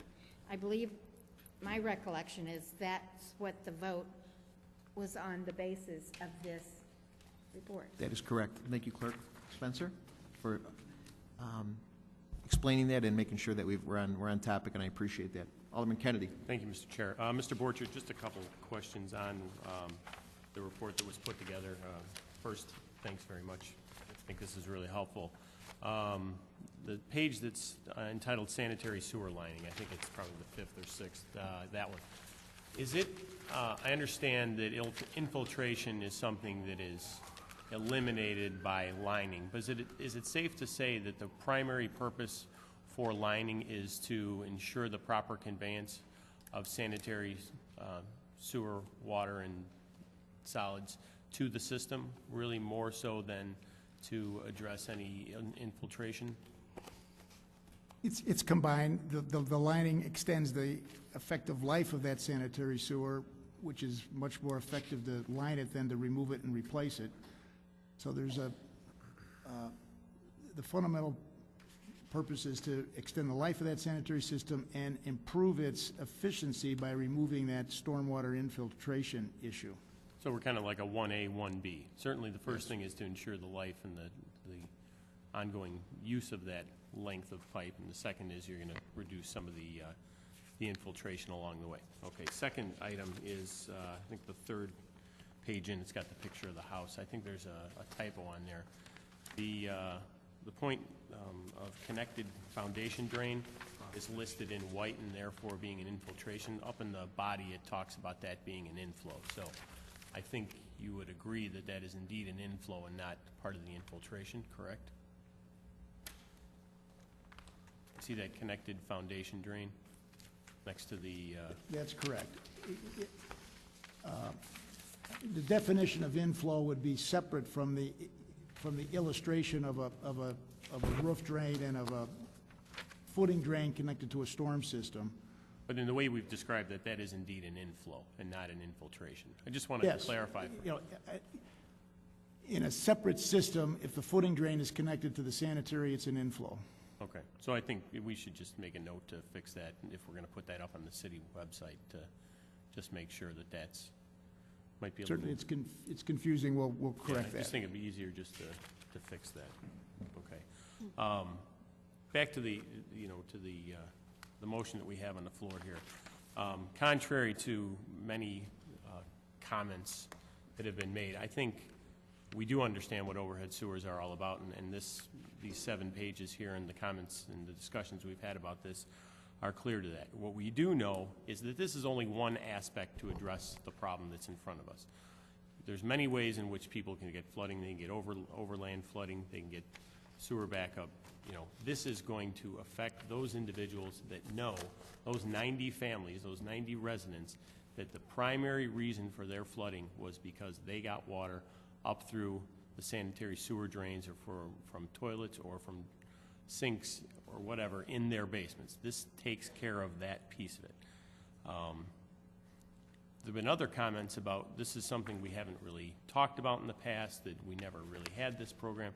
This program's been in place, I think, City Manager Borchert, since late 90s. Am I right? Even early 90s. Okay, so we're almost at the 20-year mark here that we've been doing this.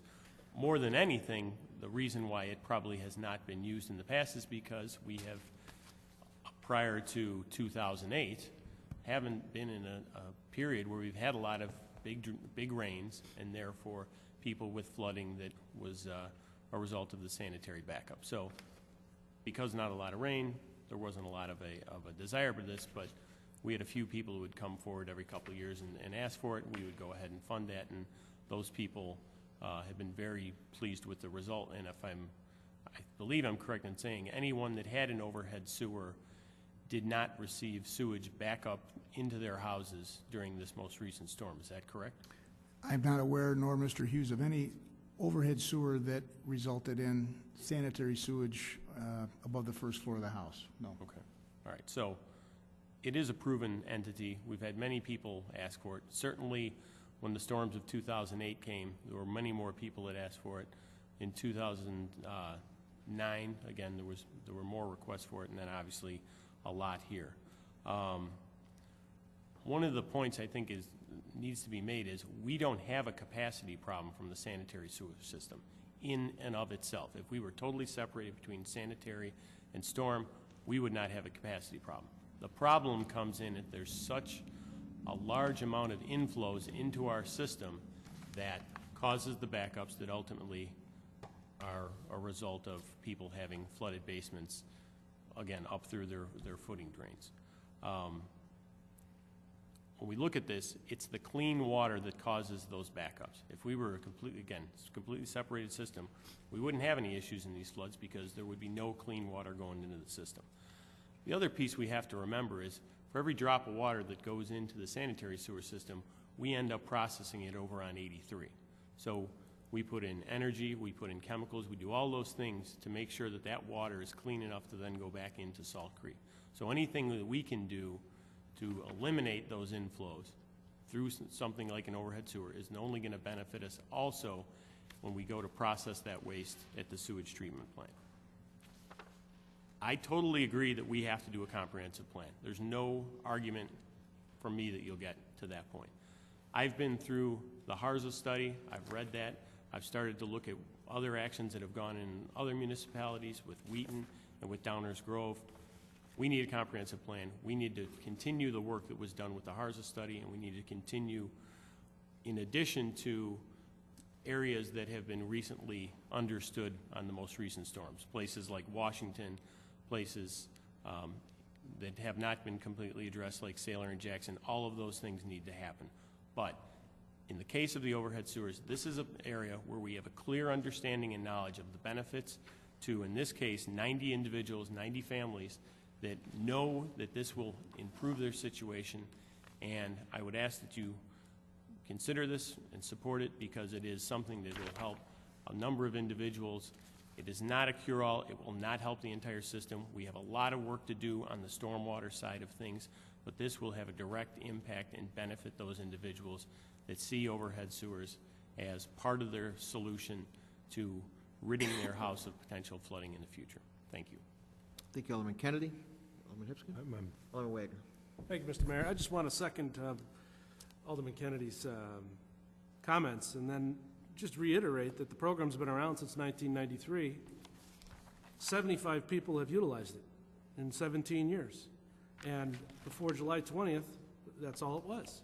After July 20th, we had 58 people apply to spend their own money to have these put in. And I really am getting confused as to all the discussion around this. This is not something we're forcing people into. This is a program that exists. It was underfunded because I think you made a good point. The Alderman made a good point that it hadn't been, it has been as of late in the last 5 years, but it hadn't been before then as much of an issue.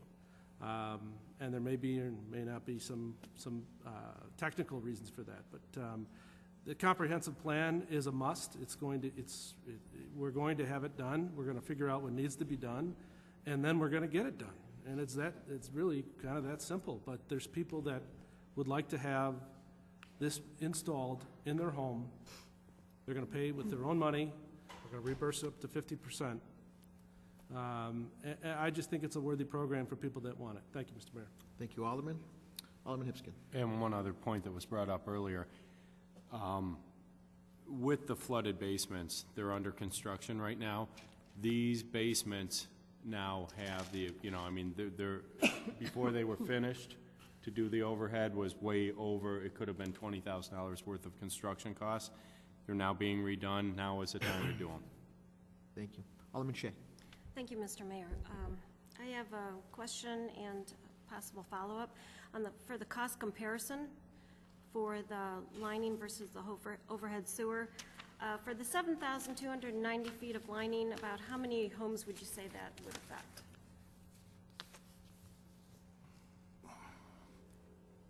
Well, a city block is about 660 feet, so maybe that would be 10 blocks, and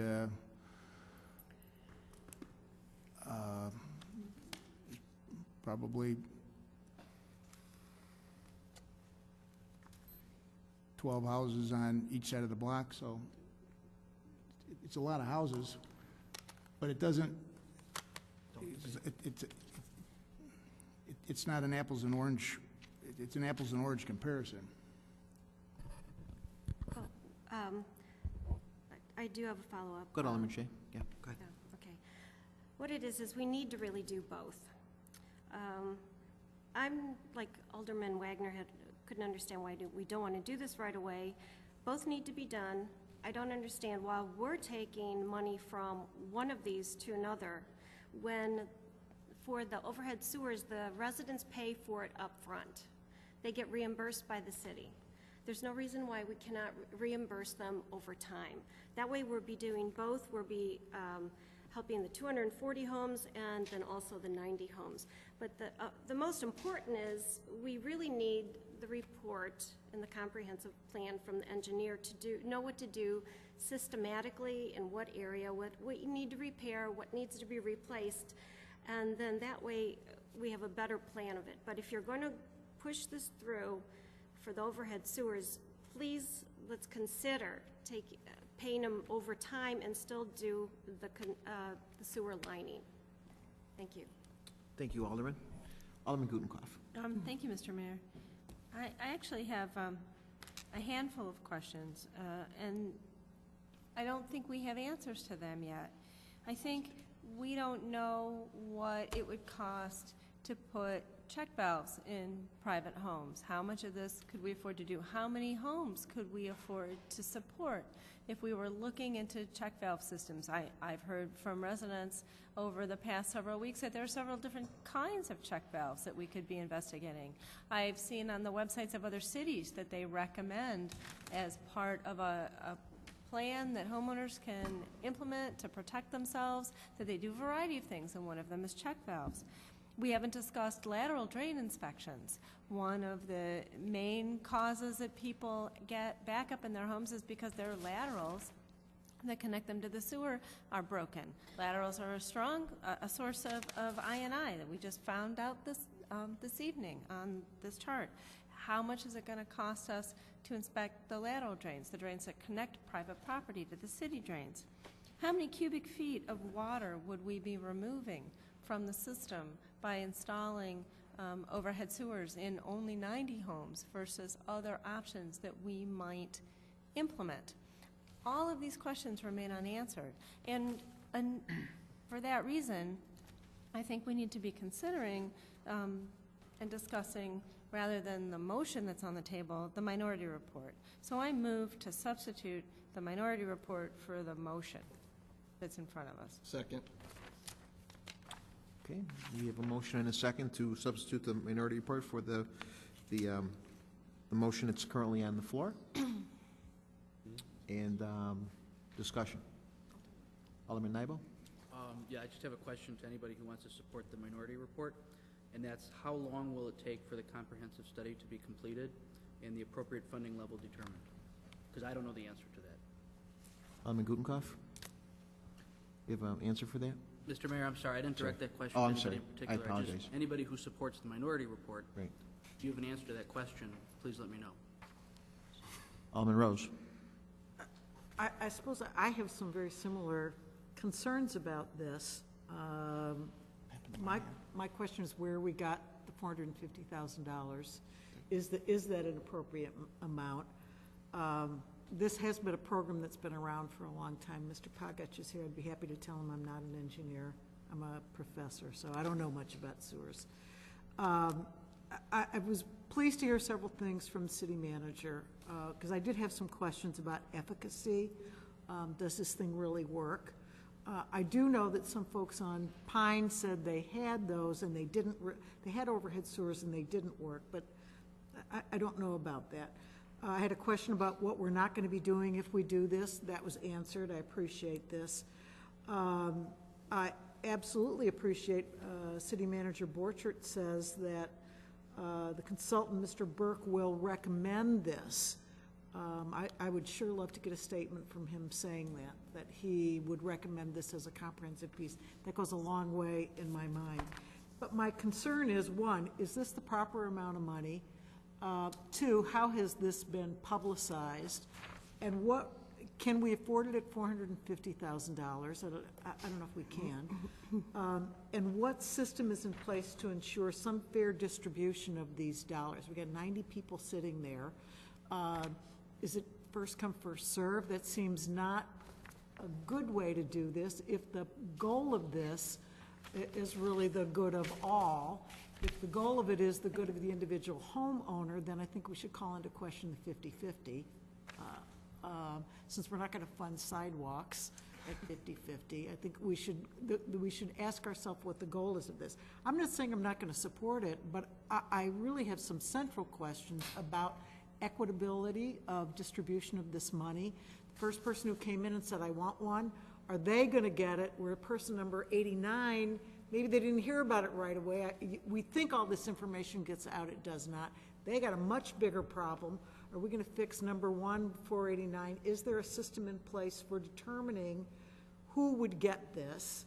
Are we talking about $450,000 this year? Is it our expectation that we would do that much next year? What is equitable here?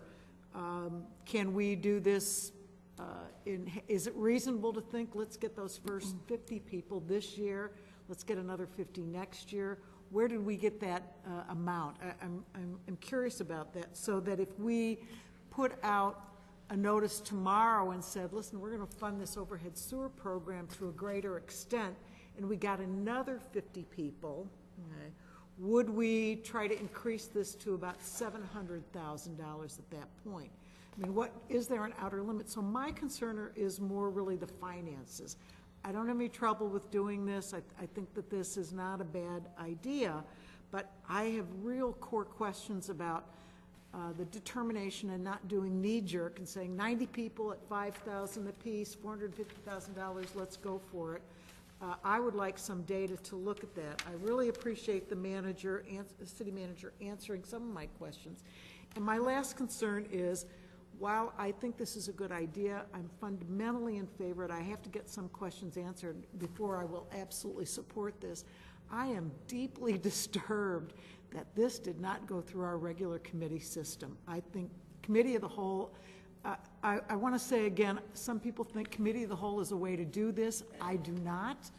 I don't appreciate that. I think this notion of let's have a committee of the whole meeting every week is a waste of time. I think we have a committee system in place. We got a lot of questions. I appreciate that. I'll go with it, but I got to tell you, I think that we are circumventing our regular committee system, and I'm deeply disturbed by that. Someone needs to tell me why we're doing that. I say all that to say, doesn't mean I'm not going to support this, but I have some grave concerns about how this has evolved. Thank you, Alderman. Alderman Healy. Thank you, Mr. Mayor. I'm going to adjust what I was planning to say just a little bit to, I guess, address Alderman Rose's last comment. I, too, was not real pleased with the way this particular referral was handled, but we only have ourselves to blame for that if, in fact, you think it's a problem. These referrals originally were supposed to go to committee. It was the council's will maybe 3 meetings ago to take all of the referrals up as a committee of the whole, which is what we did. Subsequently, we bounced some of them back to committee. So I agree with Alderman Rose that I'm not comfortable with it. However, it was we, the council, that laid out that groundwork that said we want to tackle these as a committee of the whole, and that's unfortunate. But be that as it may, we dealt with this one referral as a committee of the whole 3 weeks ago, came to an 8-5 vote in support of. That's where we're at today. Now onto my initial comments, or what I plan to say. And, you know, Alderman Bram, I certainly don't consider myself, I didn't consider you putting me on point when you mentioned my name. I'm actually proud to be tied to this. I am firmly convinced it's part of the solution. As Alderman Kennedy said, it's not the solution, but it's part of the solution. I'm not going to repeat what I've said a couple times, right? But what I am going to ask is, what if we don't do this? If we as a council say we're not going to do this, what happens? Well, what happens is what we have now. We have $950,000 budgeted for sewer lining. We have $50,000 budgeted for overhead storm sewers. I've heard many aldermen say we should be doing both. How can we pick one over the other? I agree.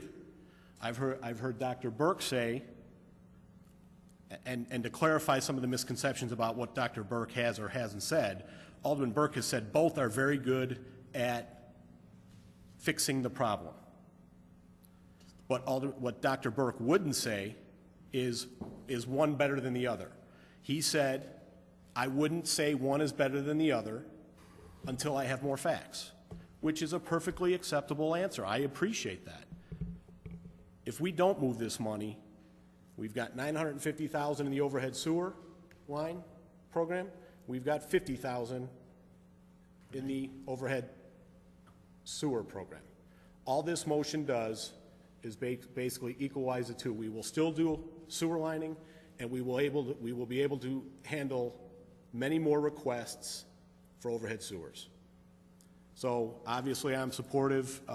Thank you. Thank you, Alderman. Alderman Pezza. Thank you, Mayor.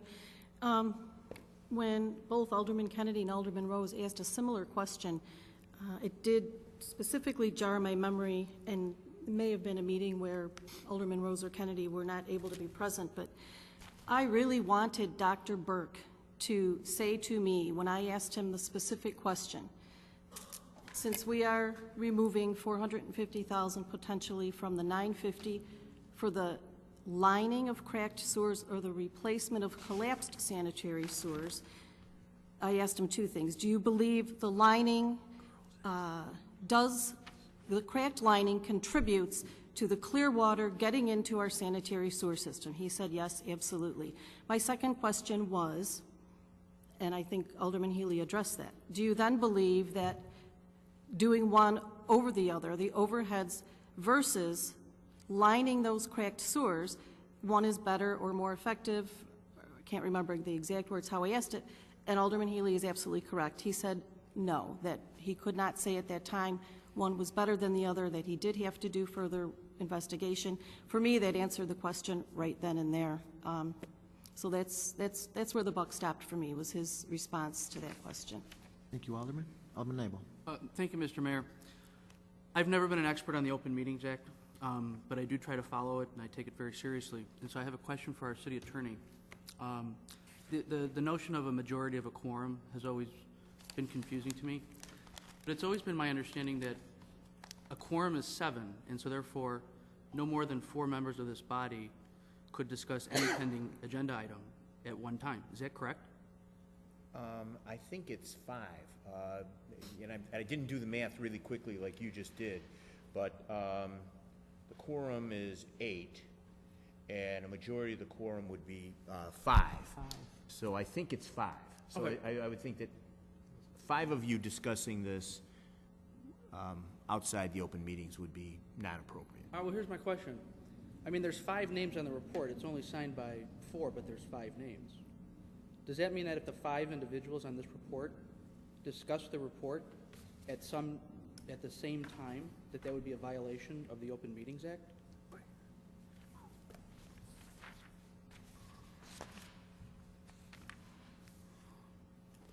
I haven't. This is the minority report. Yes. But one, I think, Alderman, that one of the aldermen didn't sign the report. And even, I'm not sure you could actually infer that the alderman actually discussed it. But if they all discussed it, I'm not asking did they discuss it. If they did all discuss it at the same time, that would be an Open Meetings Act violation. Point of order. That Is there an accusation here? I believe so. I think it was a question. Is there an accusation that there's an infraction? It was a question, Alderman Gutenkopf. Okay. Is the question an accusation that this is an infraction of the Open Meetings Act? You want me to answer that? We're off point. We're completely off topic. I'm asking the city attorney for his interpretation of the Open Meetings Act. I think that's very fair. It's Under a an point of obligation order, we're it all would under. be. Under a point of order, yes. Very important. I'm being called out on point of order on comments from the dais about transparency in the Open Meetings Act. Oh, God. I'd like an answer to the question. I mean, I don't care if the city attorney gives it to me tonight, but I think he should give it to us at some point. I'm happy to give it to you because it's easy.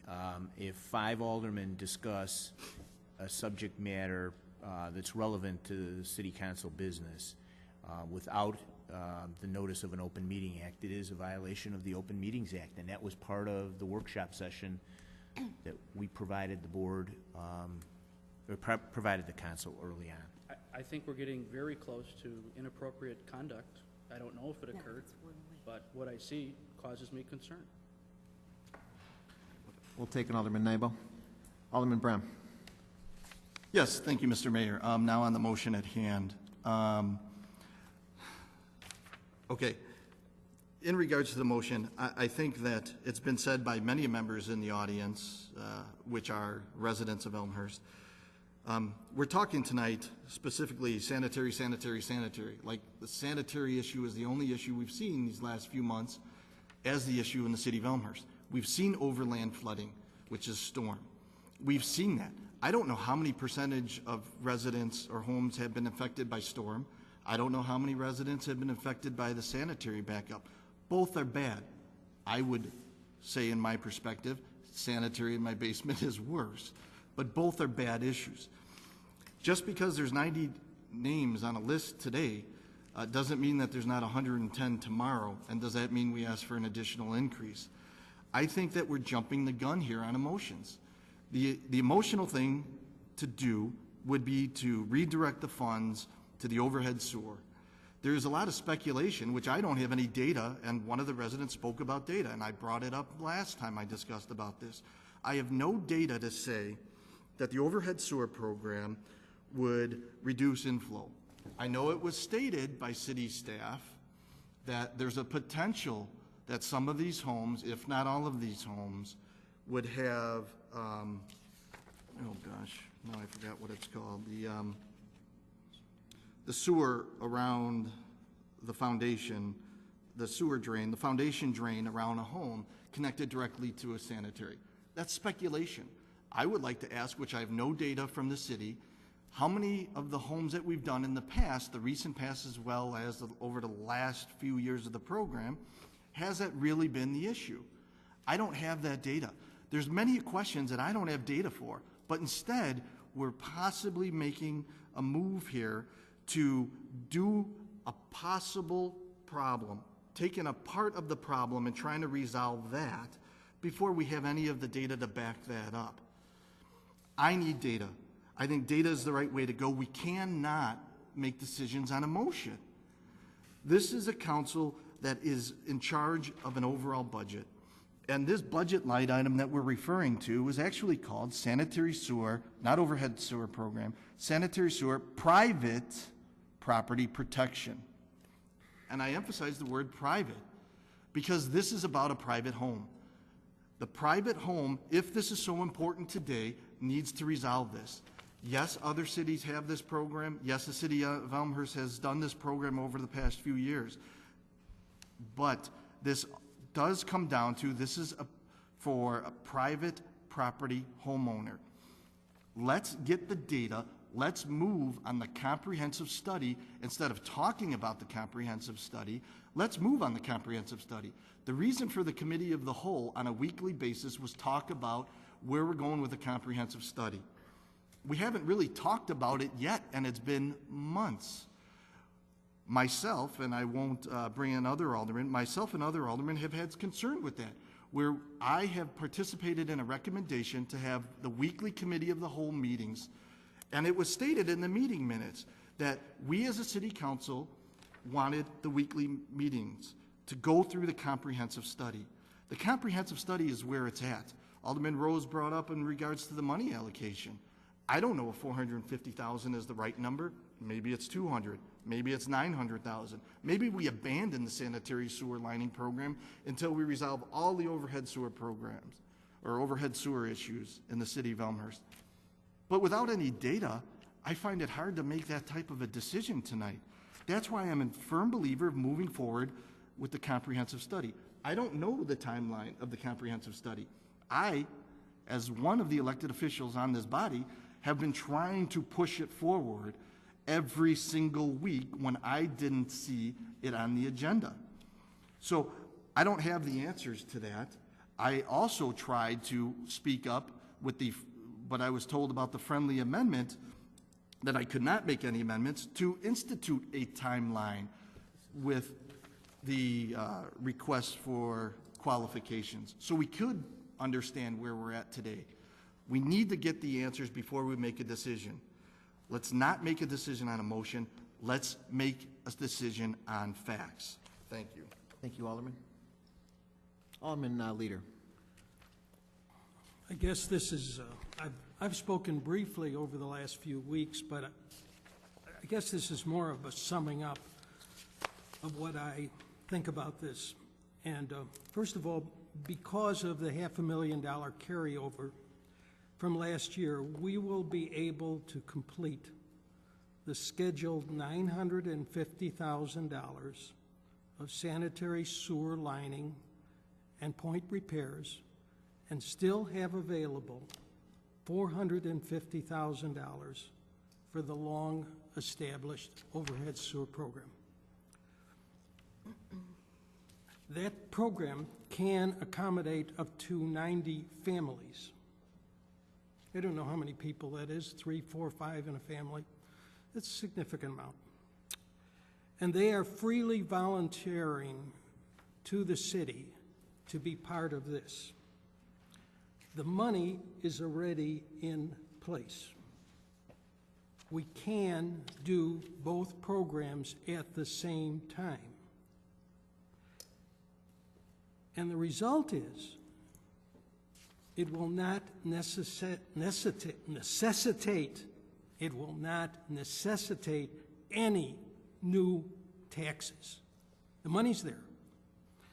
Now, we have been lining and point repairing for many, many, many years, but it did not prevent sewage infiltration this year, because the system, lined or not, was overwhelmed by the sheer volume of water. It will take 40 years. Let me repeat that, because I won't be around. Maybe most of you won't. It will take 40 years to complete the sanitary lining and point repair program as presently scheduled. And then we'll have to start all over again because it'll have worn out. Now, overhead sewers will not prevent flooding, but they will, regardless of the sheer volume of water, prevent sewerage within the sanitary sewer from backing up a homeowner's service into their basement. They will also reduce inflow into the sanitary sewer, thereby helping their neighbors. Now, we know inflow and infiltration. Inflow is one of the greatest inhibitors of the sanitary sewer's ability to perform. The more inflow you have, the worse it's going to perform.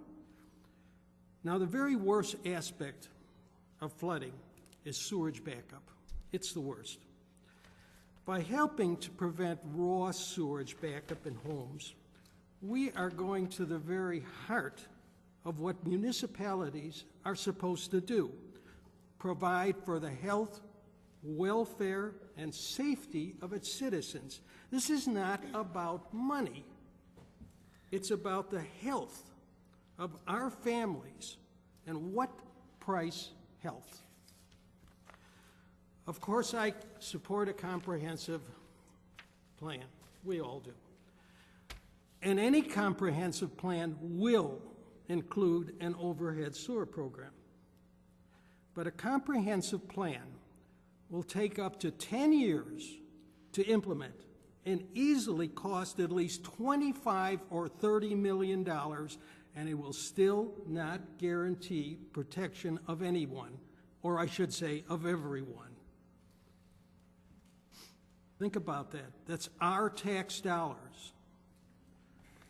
Now, I know we all share the sense that society we inhabit has grown more fragile. I think it has grown more fragile. These monstrous storms intruding suddenly, like the act of some angry or indifferent deity upon the affairs of men and women, have confused our sense of competence and responsibility.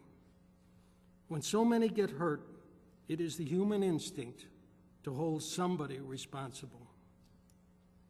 If my legacy as an alderman is to help to protect up to 90 families from being foully polluted by raw sewage, then I will count my years here as well spent. I cannot live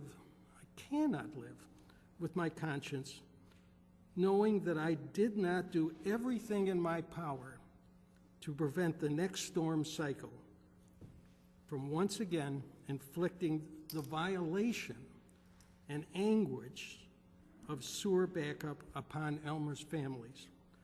Not to act is to deny help. Thank you, Mr. Mayor. Thank you, Alderman. Alderman Gutenkopf and Alderman Pezza. Thank you, Mr. Mayor. Sorry about that. I think we need to ask city staff to answer a couple of the questions that we've thrown out here. We've had an opportunity to share some questions, and perhaps it's an opportunity for us to get answers. Before I do that, however, I would like to make a comment about the 5 aldermen that signed the minority report of the Committee of the Whole. I just want to point out that this is a written report based on issues that were discussed in open meeting. All the points made in the report came from an open meeting at which all members were present.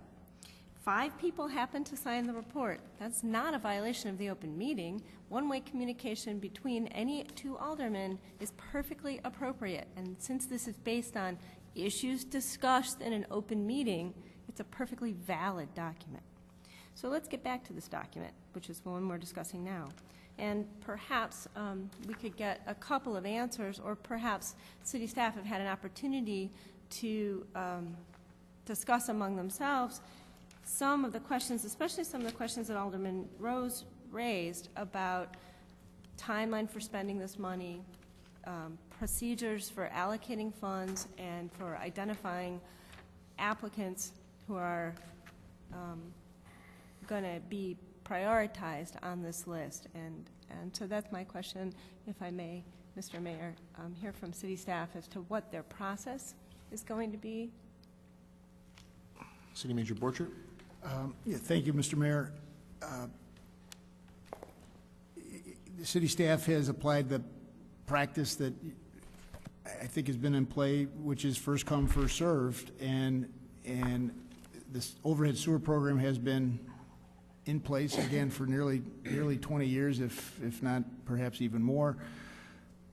I think just last year the City Council through the Public Works Committee increased the Public Works Committee recommended City Council authorized additional funding for the overhead sewer program because there were more requests last year than the budget provided. After the June and then July events, the existing program was being inquired upon by the community. As the city staff worked with the community, what's the problem solving after identification of the problem, folks asked to be put on the overhead sewer program, and that's what was part of the recommendation made, an evaluation of the funds that have been authorized, how could they be redirected to best serve the community. And again, we stand on that recommendation that of the $950,000, $500,000 should be maintained to do sewer lining and inflow corrective work, if identified, when identified. That allows $450,000 to go to the overhead, which isn't coincidental, but actually a bit of a reaction to the how many folks are on the list. That would have allowed the list at the time, which I think is still a list, about 90 folks, that could still come forward. There could be more folks coming forward, but I think at this point, if they were going to come forward based on their experience in June or July or both, they would have come forward. We think it does justice to the issue before the community at this time. I think Alderman Gutenkopf does raise a point relative to check valve, gate valves. They will provide, if they work, protection for the sanitary sewer backup. By themselves, they don't solve the stormwater getting into the sanitary system that is corrected with the current overhead sewer program. But I would report that check valve, gate valves, and other systems would certainly be part of a more aggressive study and evaluation that's yet to be done. I did not believe it was reckless to make the recommendation that was made. We still stand by it. I think there's a lot of objective criteria and facts that support the problem and the solution and the recommendation. Very good. Alderman Pezza. Thank you, Mayor. I know we've discussed this pretty much ad nauseum, it appears, but I'm willing to go on for however long it takes. For me and for what I have heard from an overwhelming majority of my constituents, which is who I represent here, it comes down to 4 pretty simple elementary points. Number 1, am I going to base this decision on a gut reaction, which human nature would want to force me to do something as quickly as possible to help people? That is my human nature. But I want to make an educated decision, or am I going to base my decision on a paid professional analysis, which is what I thought we were going to do? Number 2, if this passes, it's pretty much factual that this will be public funds being prioritized for 90 private homes. I believe it is my job as an elected official to use public funds to help generate the greater good of the whole community. Third point, we say people are willing to spend their own money on this. If we are giving them back 50%, then actually their neighbors are also paying to improve their private property. That's a fact. The last question I have to ask myself is, if we use this money and take it from the lining and the replacement, which is a problem and it was already allocated, where are we going to get the money to replace that program with? Obviously the taxpayers. So to say this isn't going to cost the taxpayers any more money, if there's someplace else, once again, that there's money I don't know about, I'd love to know where that fund is. But as it stands now, what is before us, that's it. It's $950 for the sewer lining and replacement, $450 to be removed to give to private funding. And if we want to make up for that half that wasn't going to be done with the sewers, we need to get that money from someplace else. Most likely, since we don't have it, it would be the taxpayer. That's how I'm going to base my vote. Thank you, Alderman. Alderman Leader. This is... And then I'll back to Alderman Rose. She had a hand up as well. I'm sorry. Go ahead. Pardon me? After you're done, I'll go to Alderman Rose. I apologize. This is a report from Assistant City Manager Kopp. There were a number of questions put to him regarding overhead sewers, and this is dated August the 16th, 2010. He responded to Alderman Pez's, in effect, question there about the cost of this. And he says, because the sewer lining project was not completed on 08-09, $1 million was carried over to 09-10 in an effort to complete a second lining project in 09-10. In 09-10, we did $900,000 of lining, but we were not able to get a second project completed, so we carried over $500,000. With the plan of adding to the 10-11 lining projects, with the carryover, we will be able to complete the $950,000 of lining and point repairs and still have the $450,000 of the overhead sewer. There is no cost, additional cost, involved. We are still dealing with that $950,000 because of the carryover. It is the carryover. Now, in terms of public funds for private projects, we do it all the time with sidewalks, 50-50. I mean, we could go on and on. We're not doing anything extraordinary here because it's a matching program. The city has a lot of matching programs. We do it all the time.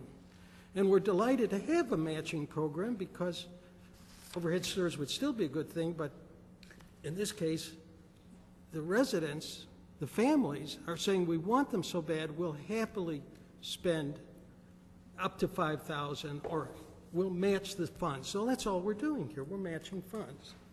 It's not unusual. Thank you. Alderman Rose. Thank you. I came in here, I wasn't really sure what I was going to do with this. I want to reiterate some of my concerns. I do think, I understand the first come, first served. I have a question with that, though, before I make a few comments. The city manager said some of these might be less than 5,000. I know we bumped the incentive up about 2 years ago to 5,000. It was at 3. But still, that would be the maximum that we would do. Is that correct? That's correct. 50/50, not to exceed 5,000 on the city side, so.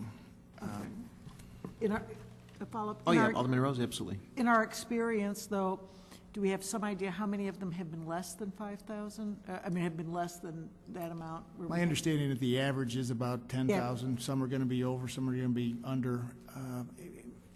And I know that a lot of the basements at this point don't have as part of the cost for the overhead sewer all of the repairs, because there's a bigger repair that's going to come after the overhead sewer would be put in. So there may be some efficiencies which not only the private side homeowner would take advantage of with the program, but also the city, because the city share would go down. Okay. I do have several comments. Then, truth be told, we have been doing this. We did this since the 1986-87 flood. The data for efficacy of this has really been from that. It's just on a smaller scale to have that. I am concerned because you hear anecdotal information that some folks who had them on Pine Street, it didn't work, but by and large, what I have heard is that generally these have worked. I would respectfully disagree with Alderman Leader, my esteemed colleague. The differences in sidewalks is I can walk down anybody's sidewalk. I can't walk into anyone's house and use their toilet. So that is a difference. But we have actually strong precedent for this because of the flood. Apparently, in that flood that really hit the south side hard again in 86, 80, I think it was 87. Is that correct, City Manager? It was 87. We spent approximately, was it $13 million for a flood mitigation project that just affected 100 homes. It was to protect those homes. My figures may be wrong about the amount we spent. Well, the berm and the reservoir were approximately $10 million, and there were 1,500 homes that were adversely affected by Salt Creek flooding. What's a couple million among friends? So we actually spent $10 million to secure private property of those homeowners. So I think the ratio is pretty much the same. Again, while I don't like the process of this, and I will advise the City Council that I intend to submit a motion that we take all of these motions and send them to the appropriate committee and bring them back to the City Council for a vote. I just think this is the most inefficient way. We want to be fast, we want to be quick, we want to do it. Committee of the Whole is the wrong way to do it, and I regret to my heart of hearts that I was not here to vote against that, because I clearly would have voted against that. But I will support this because I think that it's not a radical thing we're doing. I think it's worth trying this at this point. I think it's something that we have done in the past. I'm not happy with certain aspects of it, but I think this is not a bad idea, and I will support this. Okay.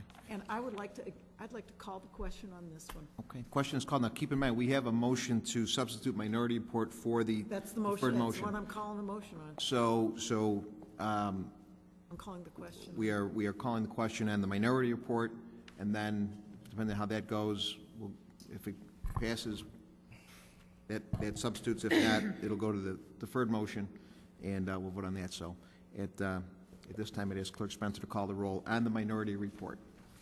Gutenkopf. This is to, I don't mean to interrupt, and I apologize to the council, but this is to substitute the minority report for the majority report.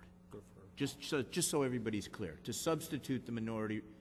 I thought that was the, am I wrong about that? City Attorney Strino, actually, she said to substitute the motion that was on the table with the minority report. She did not call it a majority report. Oh. She being Alderman Gutenkopf. I understand. So it would be to substitute the minority report for the motion. Misstated. Thank you. Clarification, please? Yes, It's the same thing, is that right? correct. We're voting on the minority report, whether to accept it or go back to the original. Correct. All right. Clerk Spencer, if you can please call the roll. Gudenkauf. Aye. I believe it was Alderman Bram that second. Aye. Bram. Hipskin, No. York, No. Nybo, No. Healy, No. Morley, No. Kennedy, No. Mulliner, absent. Wagner, No. Pezza, Aye. Shea, Aye. Leader, No. Rose, No.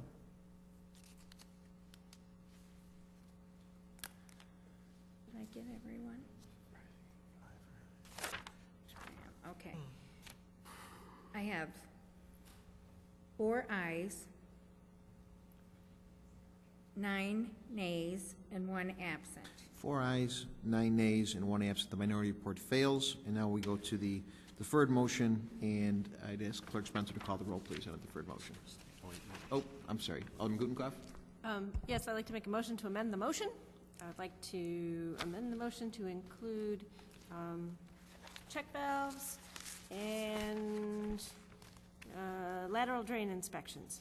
That this $450,000 that we're proposing to spend on overhead sewers also include 50/50 cost share of check valves and 50/50 cost share of lateral drain inspections. That motion fails for lack of a second, and we'll go to the deferred motion. Second. I'm sorry. Alderman Chase seconding. I said there was no second. That you snooze, you lose. I don't think you looked at her. No? Okay. Second the motion. Let's vote on it. Point of order. Clerk- Yep. Question for the city attorney. Isn't there a point at which an amendment becomes so consuming of the underlying motion that it's actually out of order? I think it would need another amendment beyond this one. I think the next one, if there was another amendment, I mean, you know, like if I say I a do know motion exactly what you're to saying. go in this direction, I say I amend that motion to go in the other direction. That's a motion that can be considered in order. I know exactly what you're referring to, Alderman, but under our Chapter 2,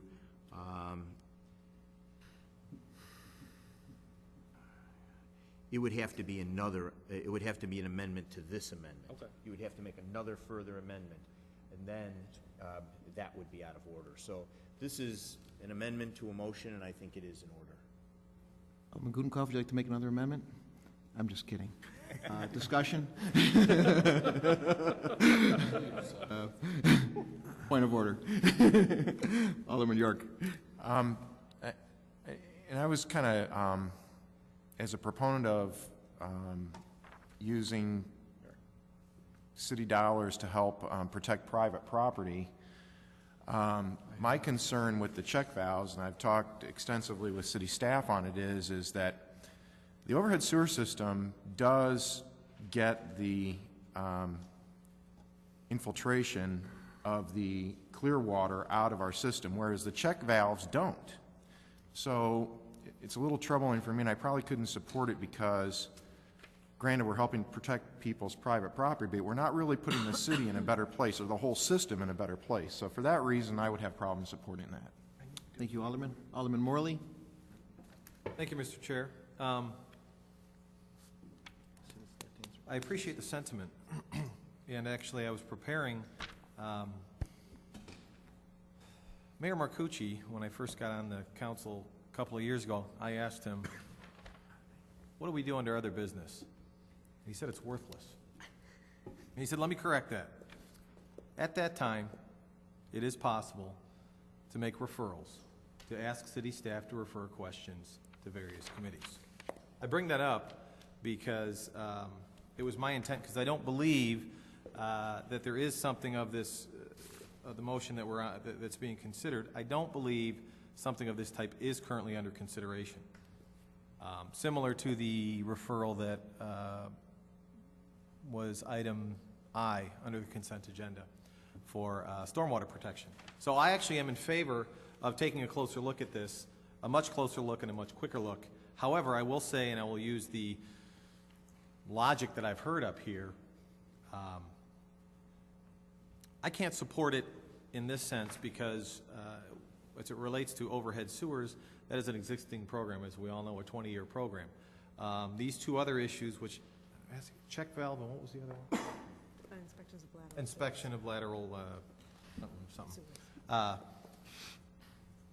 I don't know the value of that. I actually have been, like I'm sure many of us have been, exploring other issues. So I can't support this. When we roll around to other business, I will support sending something like this, very similar, to committee, or I'll ask city staff to refer it to committee. One thing I will add at that time is them to look at a shared program for gate valves as well. But I can't support this, this particular amendment to this motion. Thank you. Thank you, Alderman. Alderman Kennedy? Thank you, Mr. Mayor. The comment, or the motion in front of us about check valves, and I want to just latch on to what Alderman York had to say. The reason that we, as a city, have funded the overhead sewer program is because it has a mutual benefit to not only the homeowner to keep sanitary sewer water back up from coming to the house, but it also reduces the inflows that go into our sanitary sewer system. So the reason we fund it is we get a benefit and they get a benefit. And Alderman Rose made the comment about I can walk on somebody's sidewalks, but I can't necessarily use their toilet. I couldn't agree more. However, when we talk about property value and we talk about when people go to sell, they have to disclose the fact that they had flooding. The fact that somebody has to say, I had sanitary sewer backup in my basement is a big detractor, no doubt about it.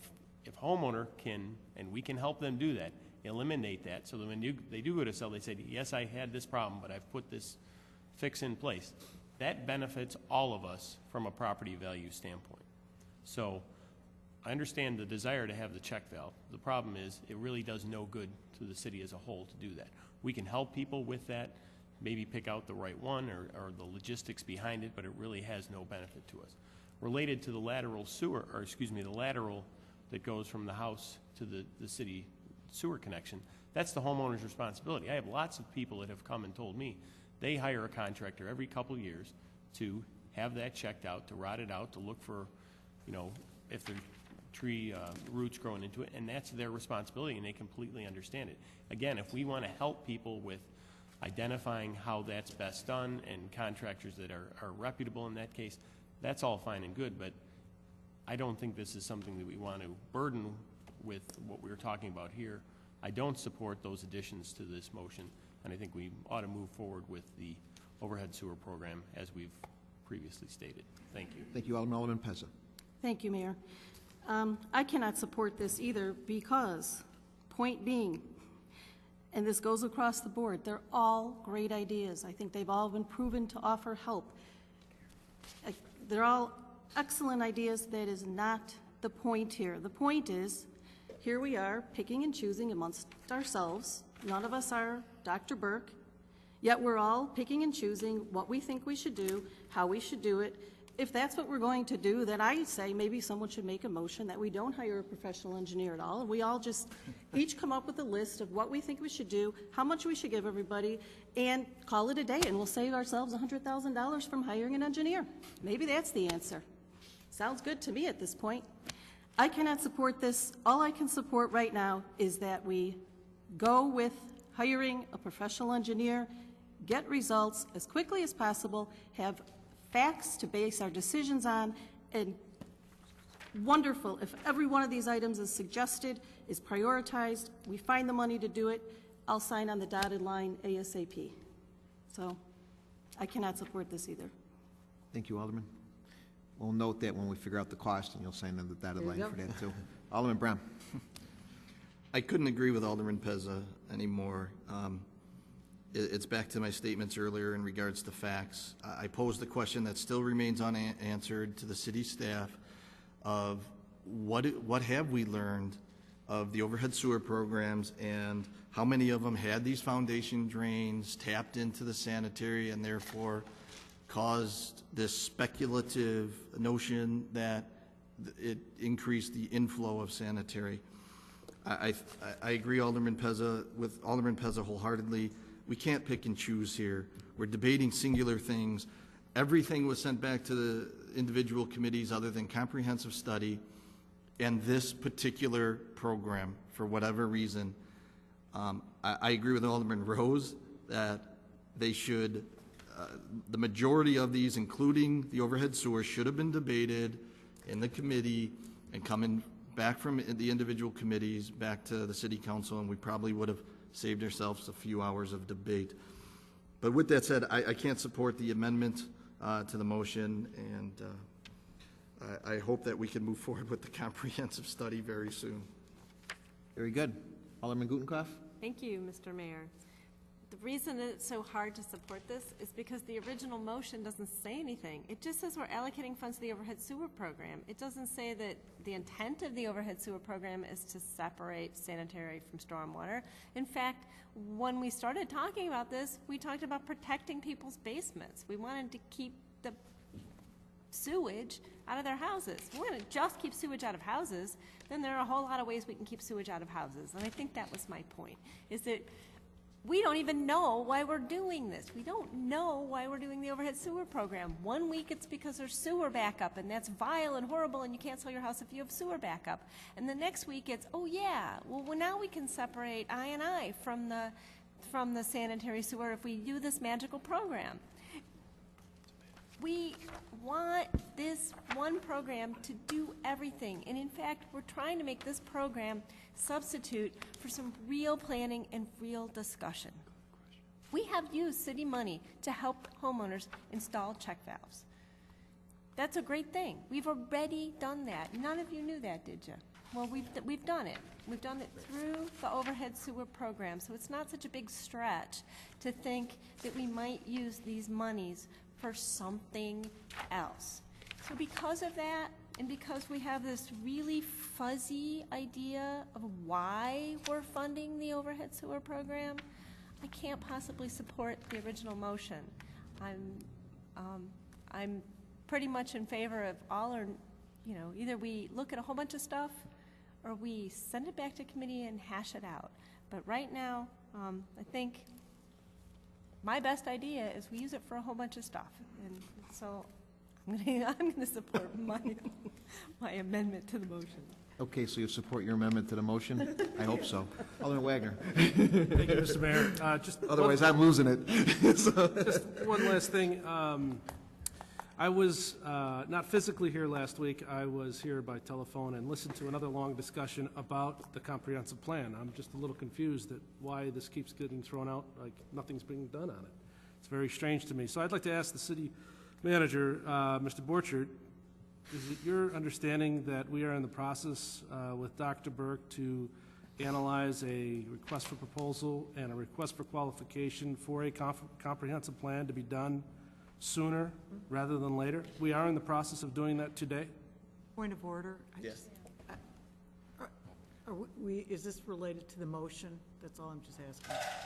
Is this related to the motion? Sure. Okay. City Manager Borchert, would you mind answering the question? Well, item 9A deals with the comprehensive plan, and there's a memorandum in the packet that further discusses the comprehensive plan. So we are, from a staff perspective, certainly, and a council perspective, working on the comprehensive plan. Great. Thank you. I'd like to call that question. All righty. Call the question on the motion, the amended motion, correct? Supported by Alderman Gutenkopf. That amended motion adds check valves, lateral sewers, and a whole list of other. Okay.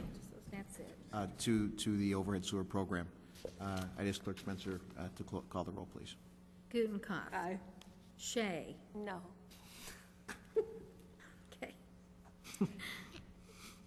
Leader. No. Rose. No. Bram. No. Hipskin. Hipskin? No. Okay. York. No. Nybo. No. Healy. Nope. Morley. Nope. Kennedy. No. Mulliner absent. Wagner. No. Okay, it looks like one aye. Paula Pezza, Alderman Pezza. Again, No. This new roll call vote system seems to It's have okay. me say omit Alderman Pezza. I am so It's sorry. okay. Forgive you. Alderman Pezza. No. Okay. All right.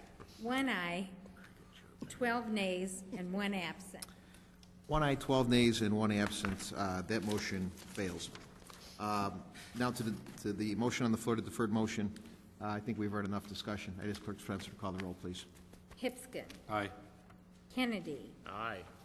Mulliner, absent. Wagner. Aye. Gudenkauf. No. Pezza. No. Shea. No. Leader. Aye. Rose. Aye. Graham. Nope. York. Aye. Nybo. Aye. Healy. Aye. Morley. Aye. All right, I've got 9 ayes, 4 nays, and 1 absent. 9 ayes, 4 nays, and 1 absent. That motion passes for Point the of overall order. sewer program. Alderman Hipskin? Point of order, Patty. Alderman Kennedy was he made the motion and I seconded. You called on me first. Oh, just for the record? Just for the record. I Okay. mean, for the Thank minutes. you. Yeah, for the Duly minutes. noted. Okay. And because I didn't really chime in a lot, but I want to let people know where I stand on the overhead sewer, I fully support it. We support many programs that affect individuals. We've got seniors with insurance checks that are waiting to fix their basements because, you know, they don't want to finish their basement until they put an overhead sewer in. We've got families with people that utilize their basements for bedrooms, as we've seen with many of the FEMA requests that we have. Those people don't want to do anything until they put an overhead sewer in their house, not only to protect their home, but it also adds value to the whole city. So it does benefit the whole community. We subsidize taxi rides for seniors in this town. That benefits individuals. We subsidize counseling for teenage pregnancies from cradle to grave. That benefits individuals. So I think this is just another program that's already in place that's definitely a good program. My father was a State Farm agent in Schiller Park. You know, the check valve systems that are out there, one of the reasons why we don't pay for that, or if we do, it's only an isolated situation, maybe where an overhead is almost impossible, is that it does not reduce I&I. And they also have to be maintained. And if they're not maintained and they don't close properly, you got a basement full of water. So, and it's not fun water, it's sanitary water. So I fully support what the council has done. I'm a little frustrated with some of the procedural stuff that has taken place because we have people that literally are waiting to fix their homes. And no matter what comprehensive plan we have that is available in 3 or 6 months or however long it takes, this is going to be one of the top items on that comprehensive plan, along with lining, along with many other things. This morning at the county, I voted on this $6 million stormwater mitigation for the county to help Carroll Stream and Wheaton and Naperville. It's going to affect 100 homes, $6 million to affect 100 homes, okay? And, you know, we moved forward with that because these people were very severely affected. We're going to help over 10% of the people that were affected in Elmhurst with this last event with $450,000. I think it's a great thing to do. And we're helping seniors, we're helping families, and that's what I'm here to do. I'm here to help people. So I applaud the council for moving forward with this. And I, quite frankly, in the future, you know, I know there's procedural things we can do to stall things, but I think that's got to go to the wayside. We got to do the business of the people, and we got to help people, and that's what I'm here to do. So, on to reports and recommendations of appointed and elected officials. Need my specs again. I wanted to give everybody an update on the FEMA relief. I spoke actually at a conference call at 1:30 on Friday with the person from FEMA, who actually Greg Eden, who was the regional area manager for FEMA, as well as Mr. Strom from Homeland Security for DuPage County. The average household benefit from FEMA is $2,400 a household. So far, they've helped 17,000 homes, okay, in this region, which I think is huge. I know many of us know people that have already received help. It's been expeditious. The online application process is working. The 800 service is working. The appeal process at St. Joseph's High School in Westchester that accommodates the eastern portion of DuPage and western Cook is working. Businesses are seeing relief. Residents are seeing relief, and that's what we're here to do. We're here to help people. We're here to help them through this process. So I think, FEMA. I think all the agencies from DuPage County Homeland Security to the folks at IEMA. From what I understand, they are replacing furnaces. They are replacing hot water tanks. And then also if you have a basement bedroom or a basement garden apartment, they are giving costs as to structural costs as well as to benefit those situations as well too. They are giving low interest loans anywhere from 2.5% to 4% for people that have significant losses. And they are amortizing those loans out to 30 years. Homeowners can receive up to $200,000, renters can receive up to $40,000, landlords and businesses up to $2 million in subsidy and basically low interest loans. The SBA has also been working. In fact, not an Elmhurst business, but an Elmhurst native, Mr. Troost, received quite a bit of damage in Hillside. They are working with the SBA to get them back up and running. And Frank's a dear friend, and he's a Rotarian here in Elmhurst. And while he's at an Elmhurst business, he does a lot of work in our community and very philanthropic guy. So I'm glad to see him getting help from the SBA. So far we've got 50,000 registered people in the region with FEMA. 34,000 have already been reached out to, and that number keeps on increasing. I'm sure that's probably up to 40 as of today. This was as of Friday. So also keep in mind, when FEMA comes to your door, they will have a photo ID, and there will be no contract people out working for FEMA. So if somebody comes to your door, they don't have a photo ID from FEMA, do not open your door. This is unfortunately a situation where people try and take advantage of people, especially seniors. So I encourage people to ask for a photo ID if they are being approached by FEMA. Make sure that whatever contractor you use, you research them to make sure that they're registered with the Better Business Bureau. They don't have issues. We have overhead sewer people on our recommendation list who have all done business in the city for many years. I encourage you to use those folks, shop them, get 2-3 bids so that we can extend these dollars in the overhead program as far as possible. So these are all the different things that are happening. And fortunately, we've had cooperation intergovernmentally to make this declaration. Also, as of last week, the governor has petitioned for assistance for the communities. I mentioned last week that really the people are getting the direct help. We didn't meet the threshold. It looks like we've met the threshold. They're petitioning the president to reimburse the municipalities. Hopefully that happens. But as I mentioned last time, my first priority is the people, to make sure that they get reimbursed, they get some help through this struggle. Alderman Morley?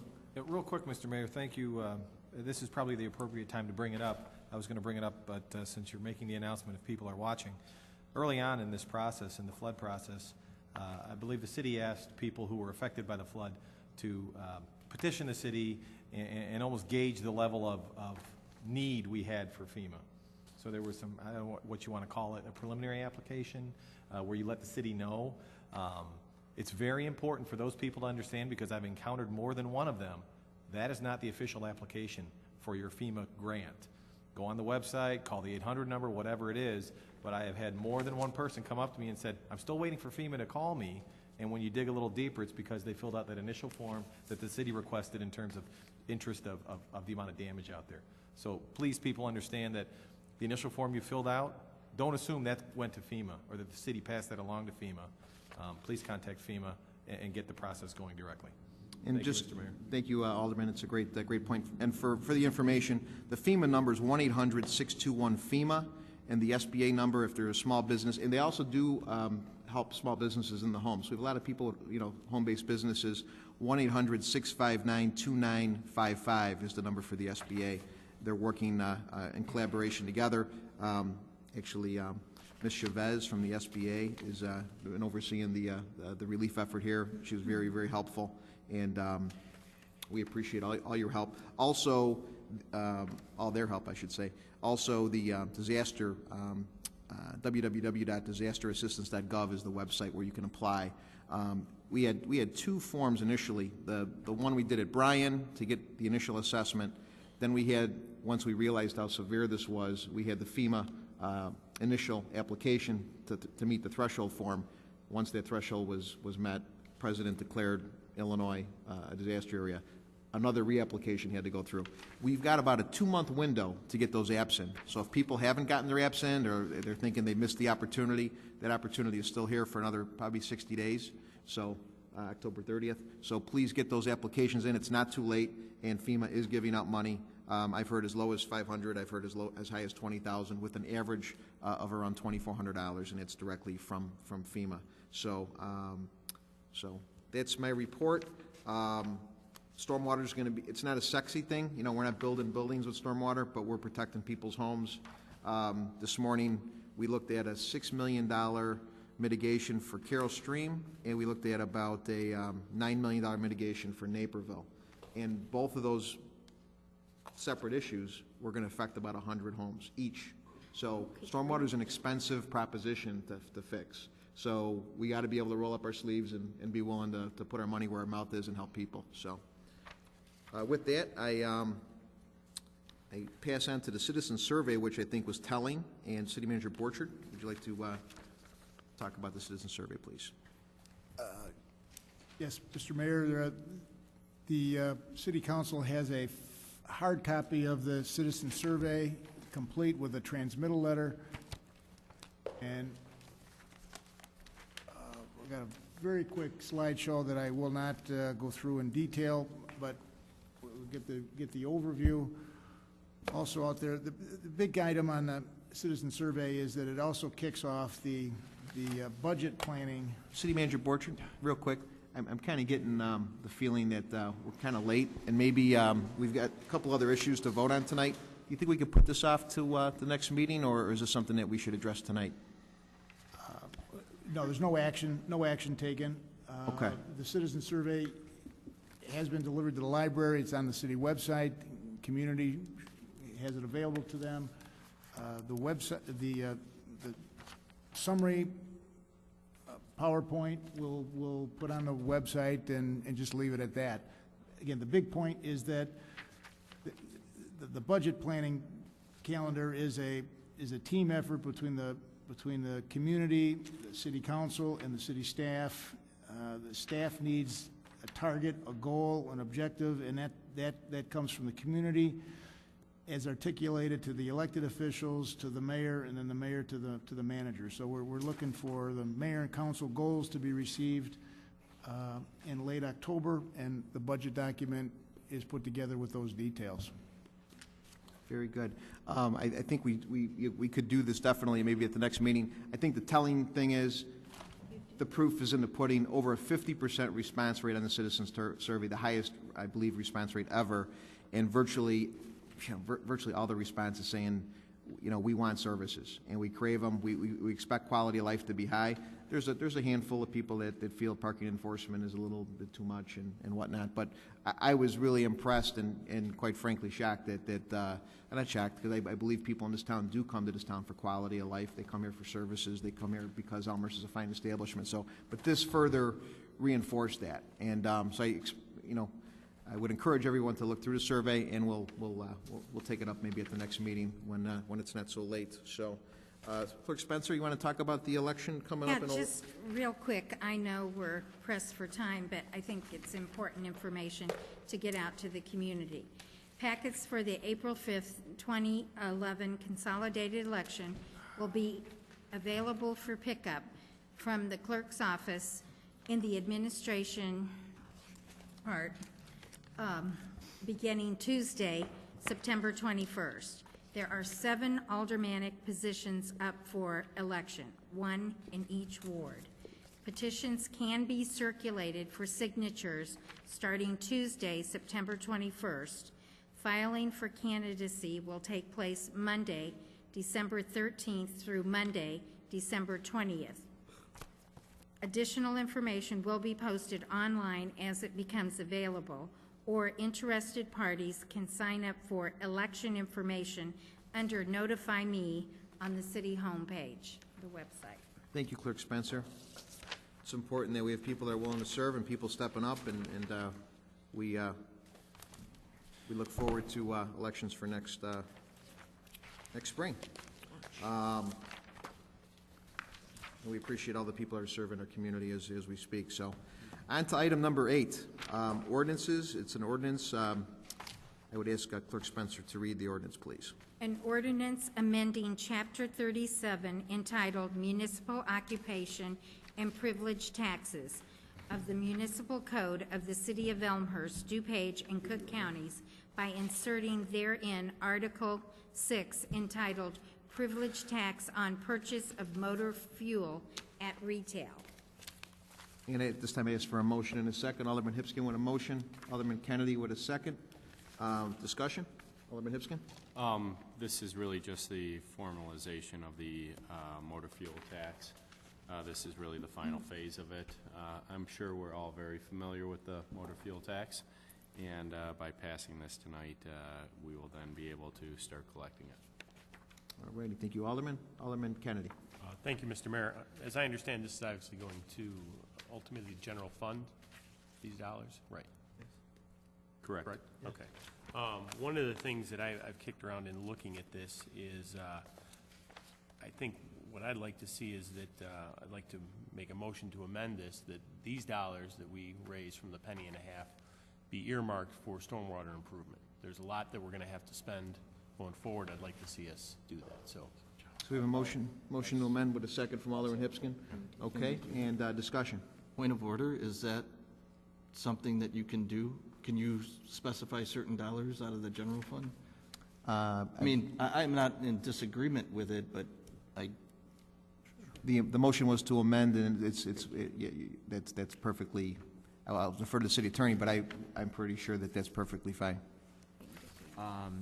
You can restrict yourselves.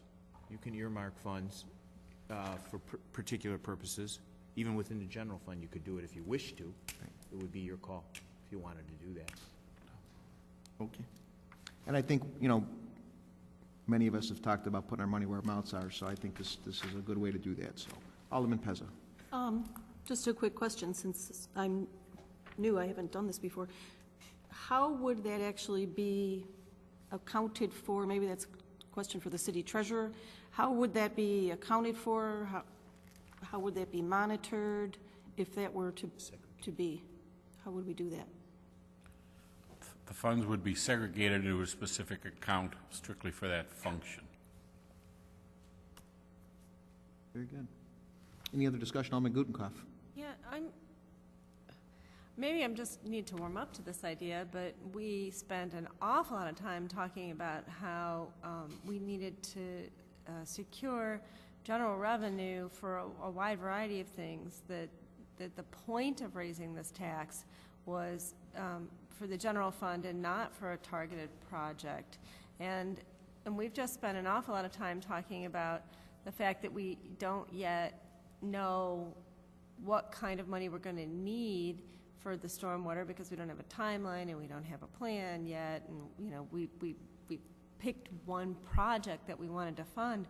So I'm going to need to hear an awful lot more justification for why we would want to earmark this money for this particular program, because we don't really know what we're doing. If this money goes into the general fund, then the funds will still be available should we need to use them for something specific related to storm relief, but we haven't yet identified that.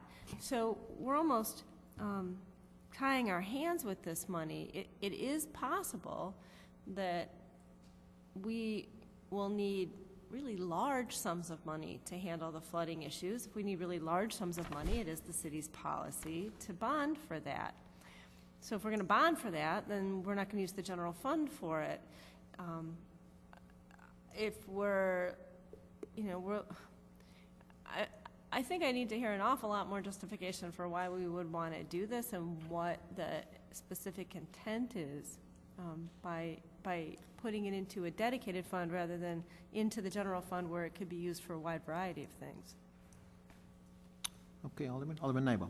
Thank you, Mr. Mayor. Just a point of clarification. There was a second on that motion to amend, right? Correct, Alderman Hipskin. All right, and then what is the actual amendment? Are we talking about doing something to section 37.61, where it says that the funds collected shall be credited to and deposited in the general corporate fund of the city, or such other funds as may be determined from time to time by the corporate authorities of the city?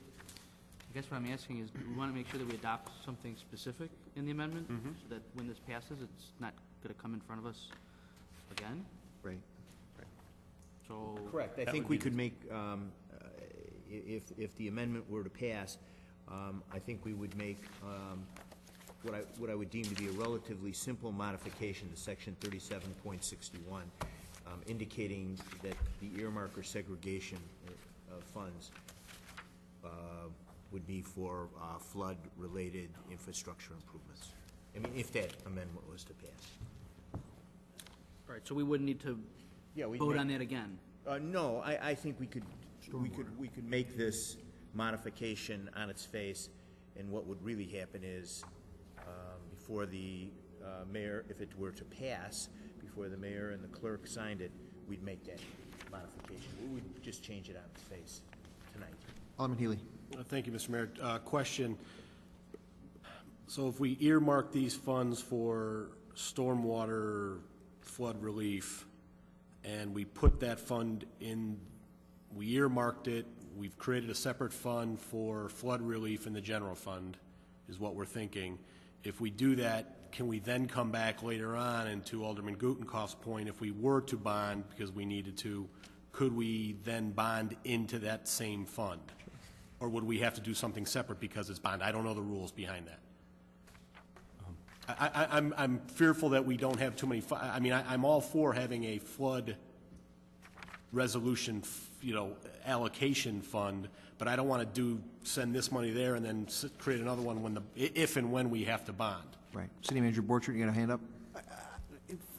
I think it perhaps would be helpful to just think of the capital improvement fund. You've got a capital improvement fund, you designate a source of revenue to the capital improvement fund, and it's accounted for, it's reported for your policy oversight, and some capital improvement funds pay for a project, and some capital improvement funds pay principal and interest payment on bonded indebtedness, but it is all for capital improvement items.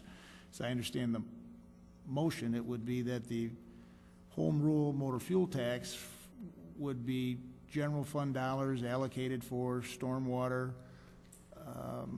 management and associated expenses. Very good. Thank you. Alderman Pezza. Thank you.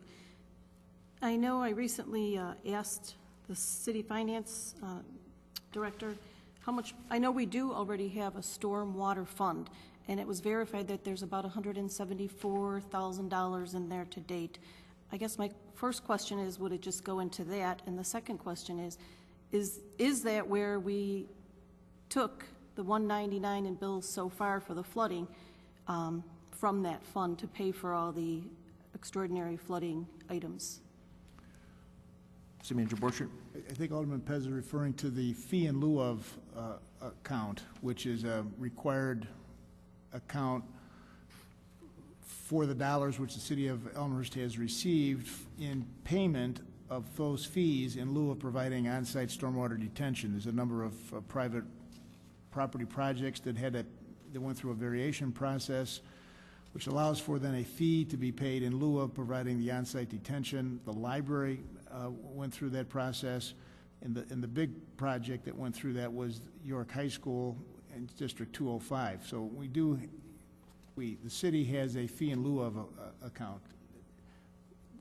What I believe the home rule motor fuel tax, if that amendment is approved, would be separate from the fee in lieu of account. And was the $199 taken from that? But both do pay for stormwater-related infrastructure. So that was what we used. Not obviously it wasn't enough, but that's how we helped pay for that storm flooding. Okay, thanks. Alderman Hipskin. To Alderman Healy's questions, we are, this money will go into the general fund. We will be able to allocate it to stormwater management for the period of time that we want. If we bond out a much larger number, we could use that number for the bonding, or if ever the finances come back and we remove the motor fuel tax altogether, then that would dissipate this. So, but we have control over it. Through the process, you know, it would be, the process really would look like motor fuel tax allocation into the general fund to stormwater mitigation project done, reallocate that money to either the general fund. But I really do like the idea of putting it in. I mean, we're taking this tax and we're going to see directly where it's going and what it's doing. I mean, basically the $450,000, you know, over the next period of, I mean, it's about, we project about $225,000 from motor fuel tax. So that 450, I think we've mitigated quite a bit that we can then allocate back to sewer lining. But I think our projects to really fix this problem are going to be much, much bigger than $220,000 or $450,000. Thank you, Alderman. All righty, Alderman Brown. Thank you, Mr. Mayor. In regards to this amendment, I think Alderman Gutenkopf's points are valid.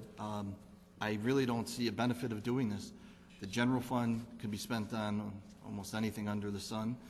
I don't see a reason to allocate it to a special fund or special account within the general fund. According to this ordinance, it's documented in here that we are getting records from the gas stations in regards to this tax in particular, so we have a record on how much is coming from the car dealerships. In regards to the forecasted $225,000 from the MFT, this proposed increase, that would have been true if this was passed 6 months ago when it was initially proposed for this fiscal year at least. So I think that forecast is significantly less today due to the fact of it getting brought back to committee and tabled a few times. To the overall ordinance itself, as I discussed and debated before, I'm not sure exactly where the 1.5 cent per gallon increase came from. I understand we're trying to assist the overall general fund and not the MFT fund, which is about at par from last year. I proposed in the past or suggested that we do slight increases at a half-cent intervals and evaluate it every 6 months. So I'm not in support of this amendment, nor am I in support of a 1.5 cent increase. I would prefer to see a slight increase like I've suggested in the past of a ½ cent every 6 months with evaluations at the 6-month intervals. Thank you, Alderman. Any other discussion? Alderman Kennedy? Thank you, Mr. Mayor. Just a little closing on this in terms of the logic behind it. The reason is that I made the amended motion that I did is there's going to be a lot of things that are going to come before this council that are going to cost money, and we're going to need to look to where that money is going to come from. And so the idea behind this was to, with this money here, create a separate account as we evaluate different options going forward, be they related to a check valve or whatever the case may be. We have a pool of money that we can look at to say that's where we want to draw from and make the decision. Certainly, we're going to have to go out and bond for $25, $30+ million for the big projects that are going to come our way. But this at least gives us a place to look at to compare a decision that we're going to make versus the dollars that we have on hand. Thank you. Thank you, Alderman. Alderman Gutenkopf. Thank you, Mr. Mayor. I just have one further question for city staff, if I may. If we direct this money not to general expenses we've been expecting to, but to a restricted fund, what are we not going to be able to do? What part of the city budget is going to take the hit? Because what we heard was in order to balance the city budget in its existing form, we needed to raise this tax to raise money to balance the budget. If we redirect this money to a restricted fund, then we're not balancing the budget with it. So what are we going to miss out on?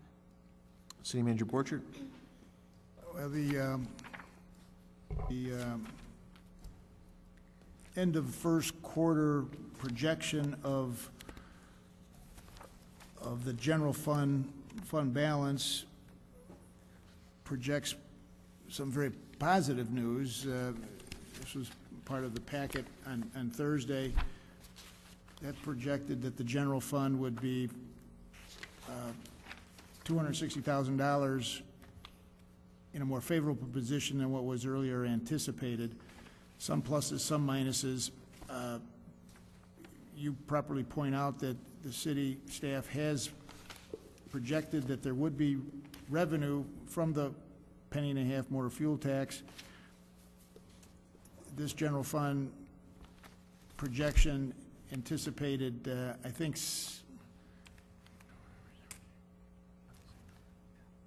7 months of those receipts. So those receipts won't be there.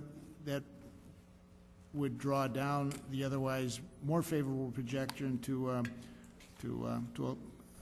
would still be a balanced budget, still be a positive budget, but it's going back, it goes to the wrong direction. On the positive side, it provides a source of revenue for what the city has indicated is a priority and the city is spending money on. The 20,000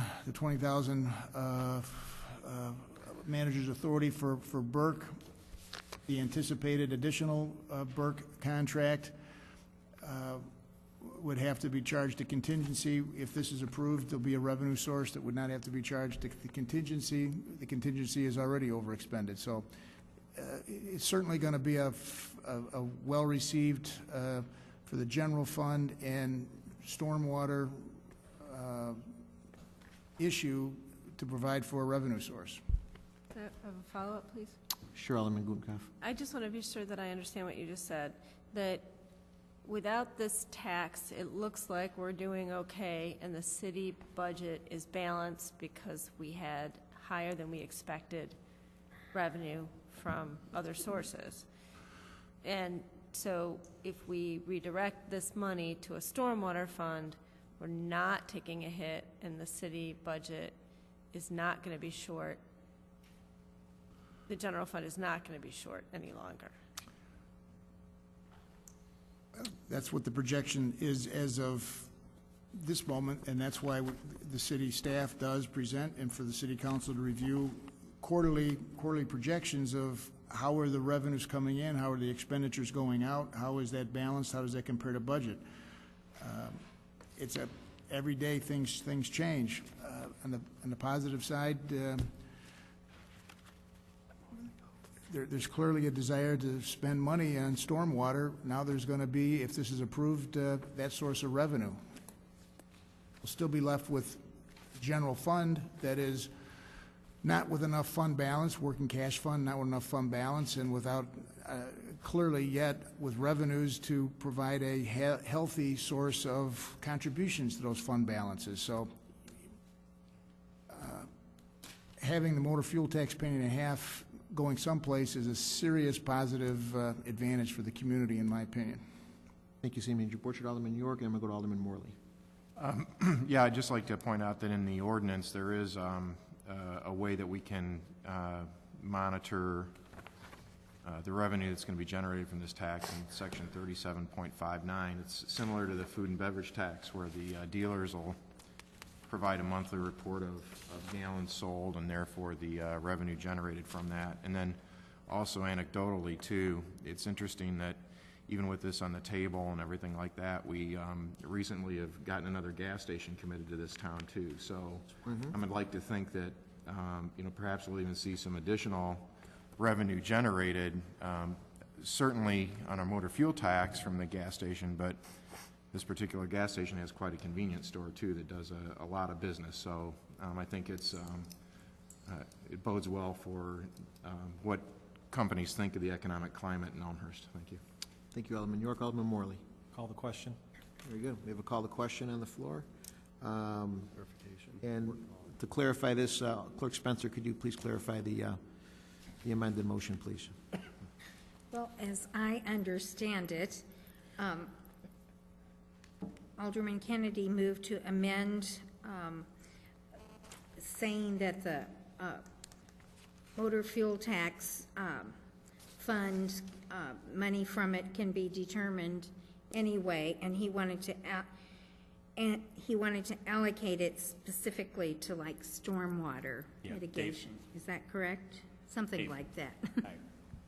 Did you write it down? That's Yes. good. We've got it written down for you. Okay. Chairman That Kennedy, you are before. so efficient, I tell you. All right. So what we're doing is amending the motion for a separate account for stormwater system improvements Very good. from the general fund. All You can right. keep that. And with that, Clerk Spencer, I ask you to call the roll, please. Okay. All right. Kennedy. Aye. Hipskin. Aye. York. Aye. Nybo. Aye. Healy. Aye. Morley. No. Mulliner, absent. Wagner. Aye. Gutenkopf. No. Pezza. Aye. Shea. No. Leader. Aye. Rose. Absent. Graham. No. Sure, I got everybody. Okay. 6, 7, 8 ayes, 4 nays, and 2 absent. 8 ayes, 4 nays, and 2 absent. Amendment passes. And do we go to the underlying motion, or okay. Now we go to the underlying ordinance, and I'd ask Clerk Spencer to call the roll, please. That would be Hipskin. Aye. Kennedy. Aye. Mulliner, absent. Wagner. Aye. Gutenkopf. No. Pezza. Aye. Shea.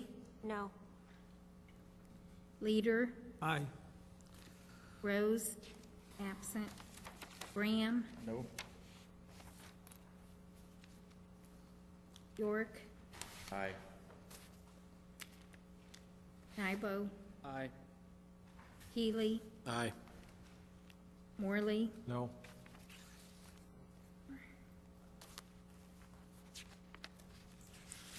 Looks like 8 ayes, 4 nays, and 2 absent. 8 ayes, 4 nays, and 2 absent. The motion for the ordinance carries.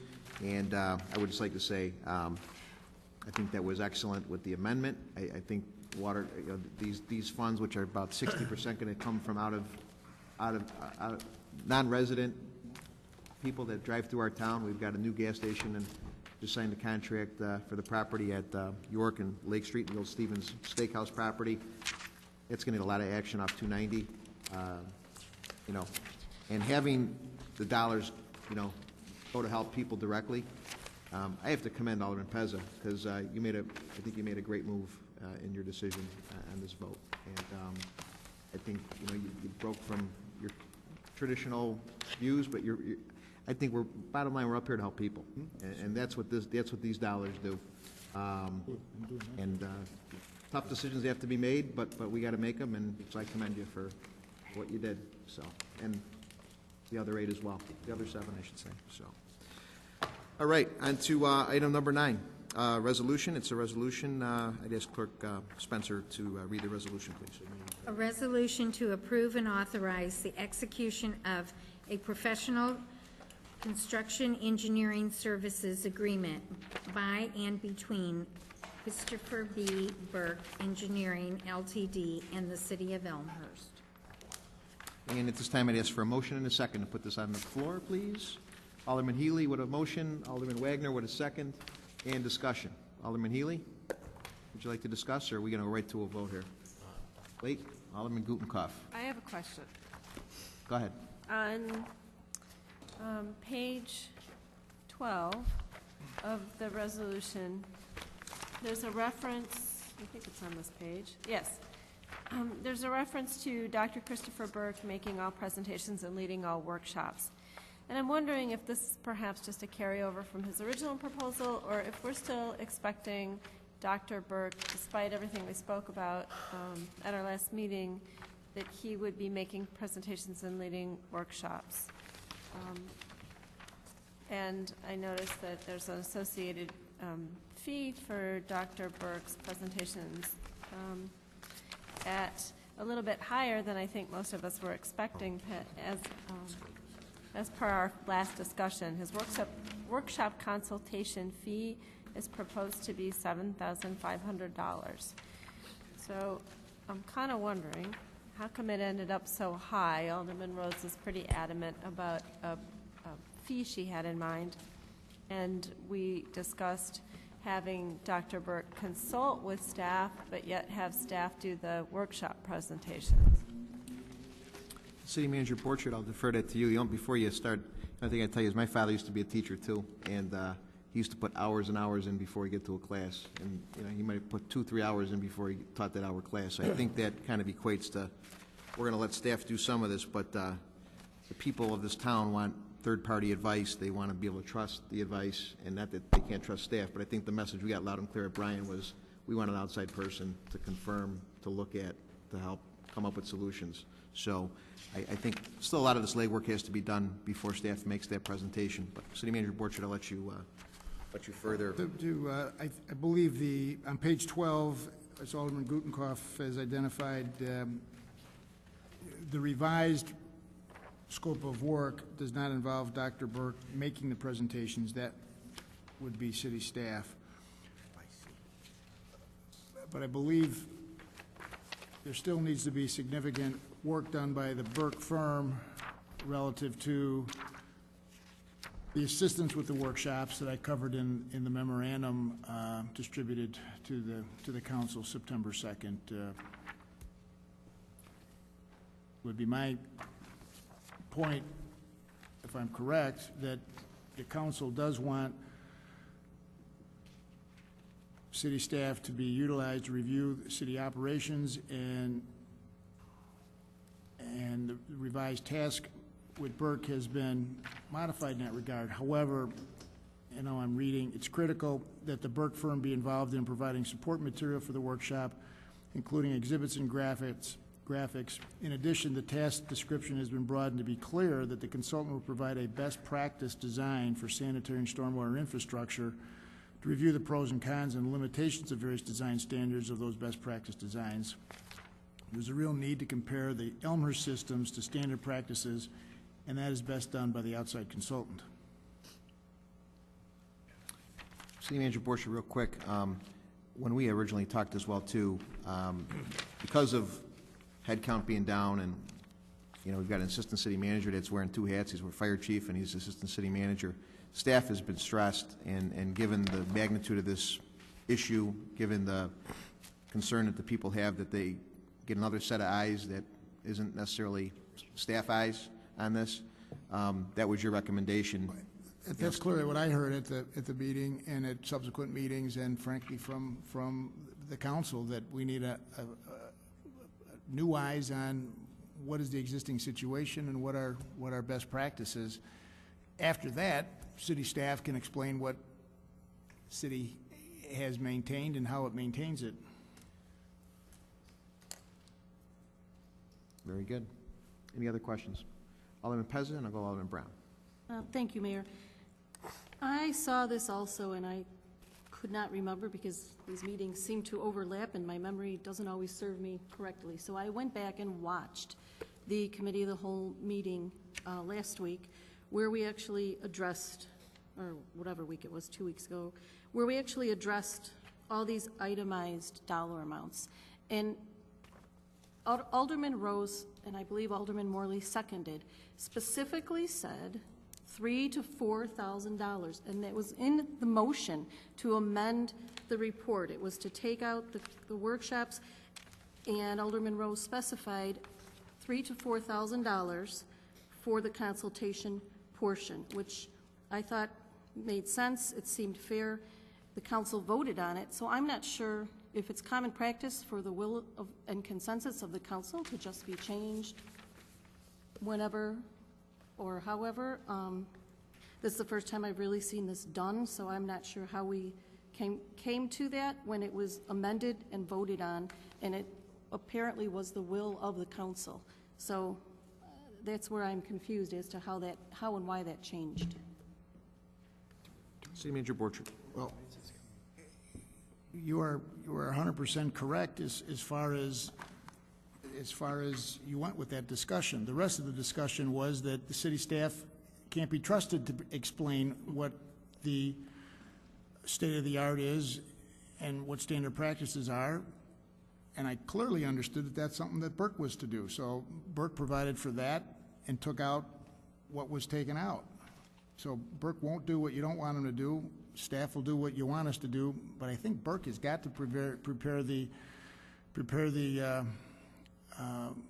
materials and certainly prepare an analysis of Elmhurst systems versus standard practices. Well, very good. Alderman Pezza, you want to follow up?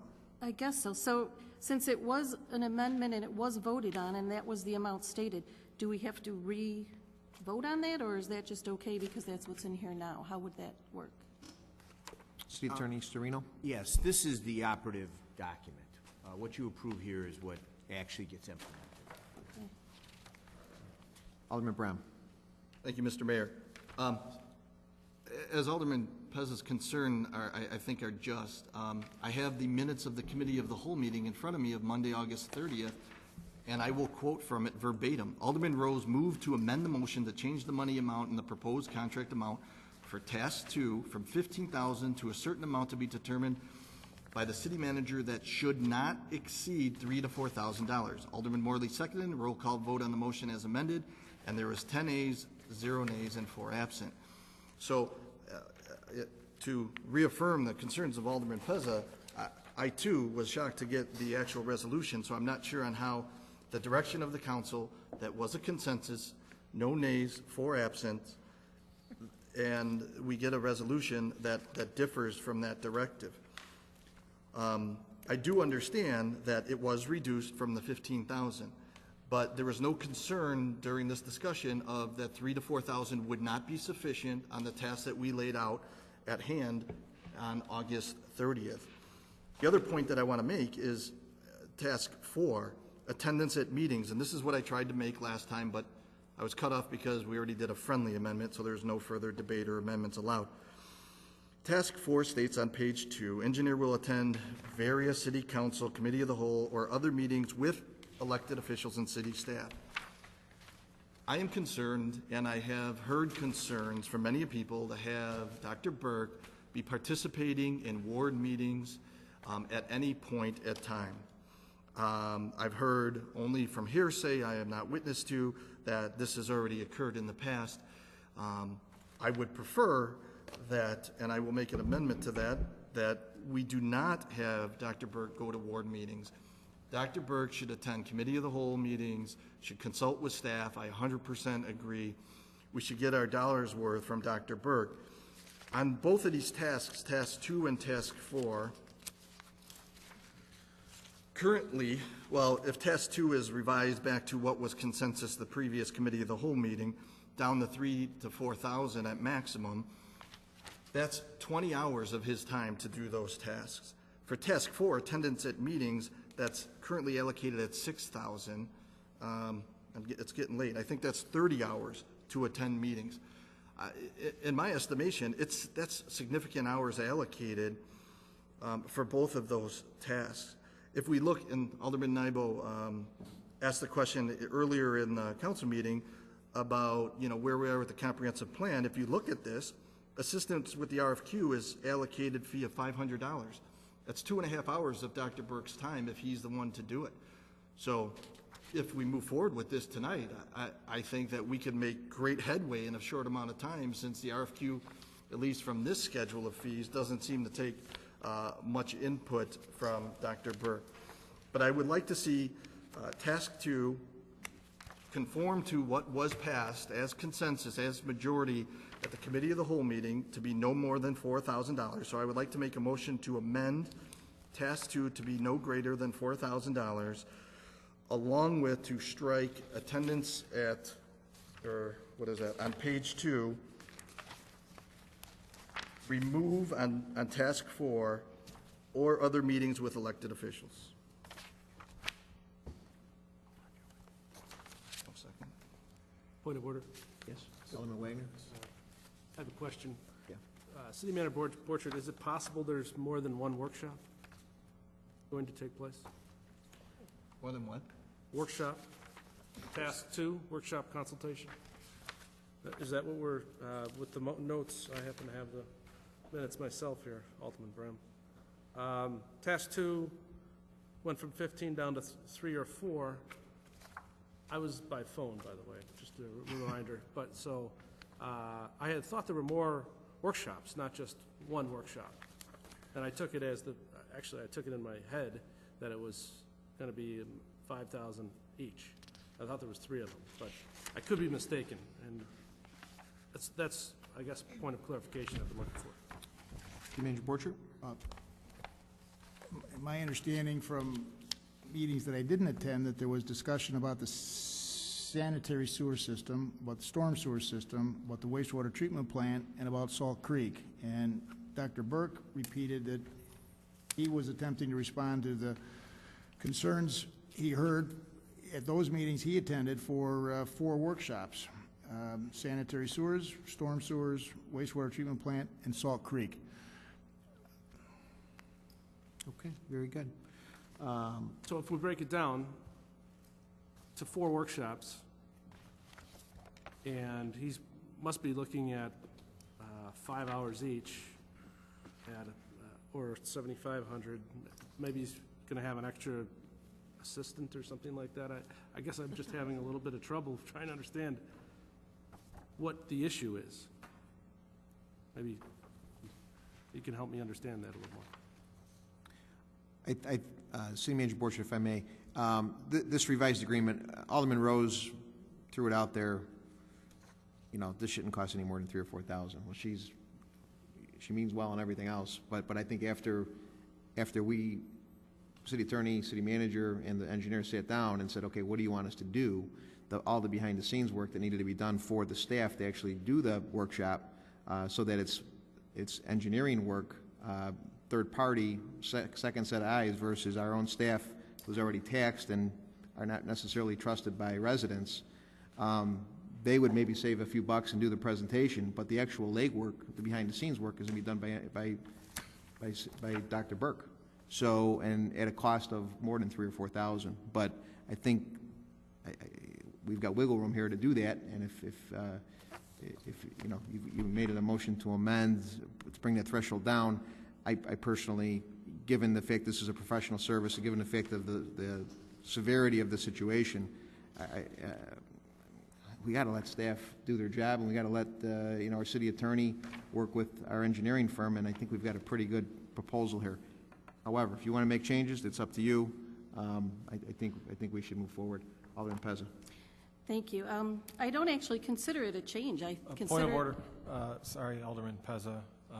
We actually have a motion pending, and we actually need a second, and we should get a second if we're going to get one before we move on. Yeah, there was no motion. There was a motion, but no second. But so. there was a point of order that interrupted. So yeah, Sorry. no I'll problem. second. There you go. Second. Okay. There we go.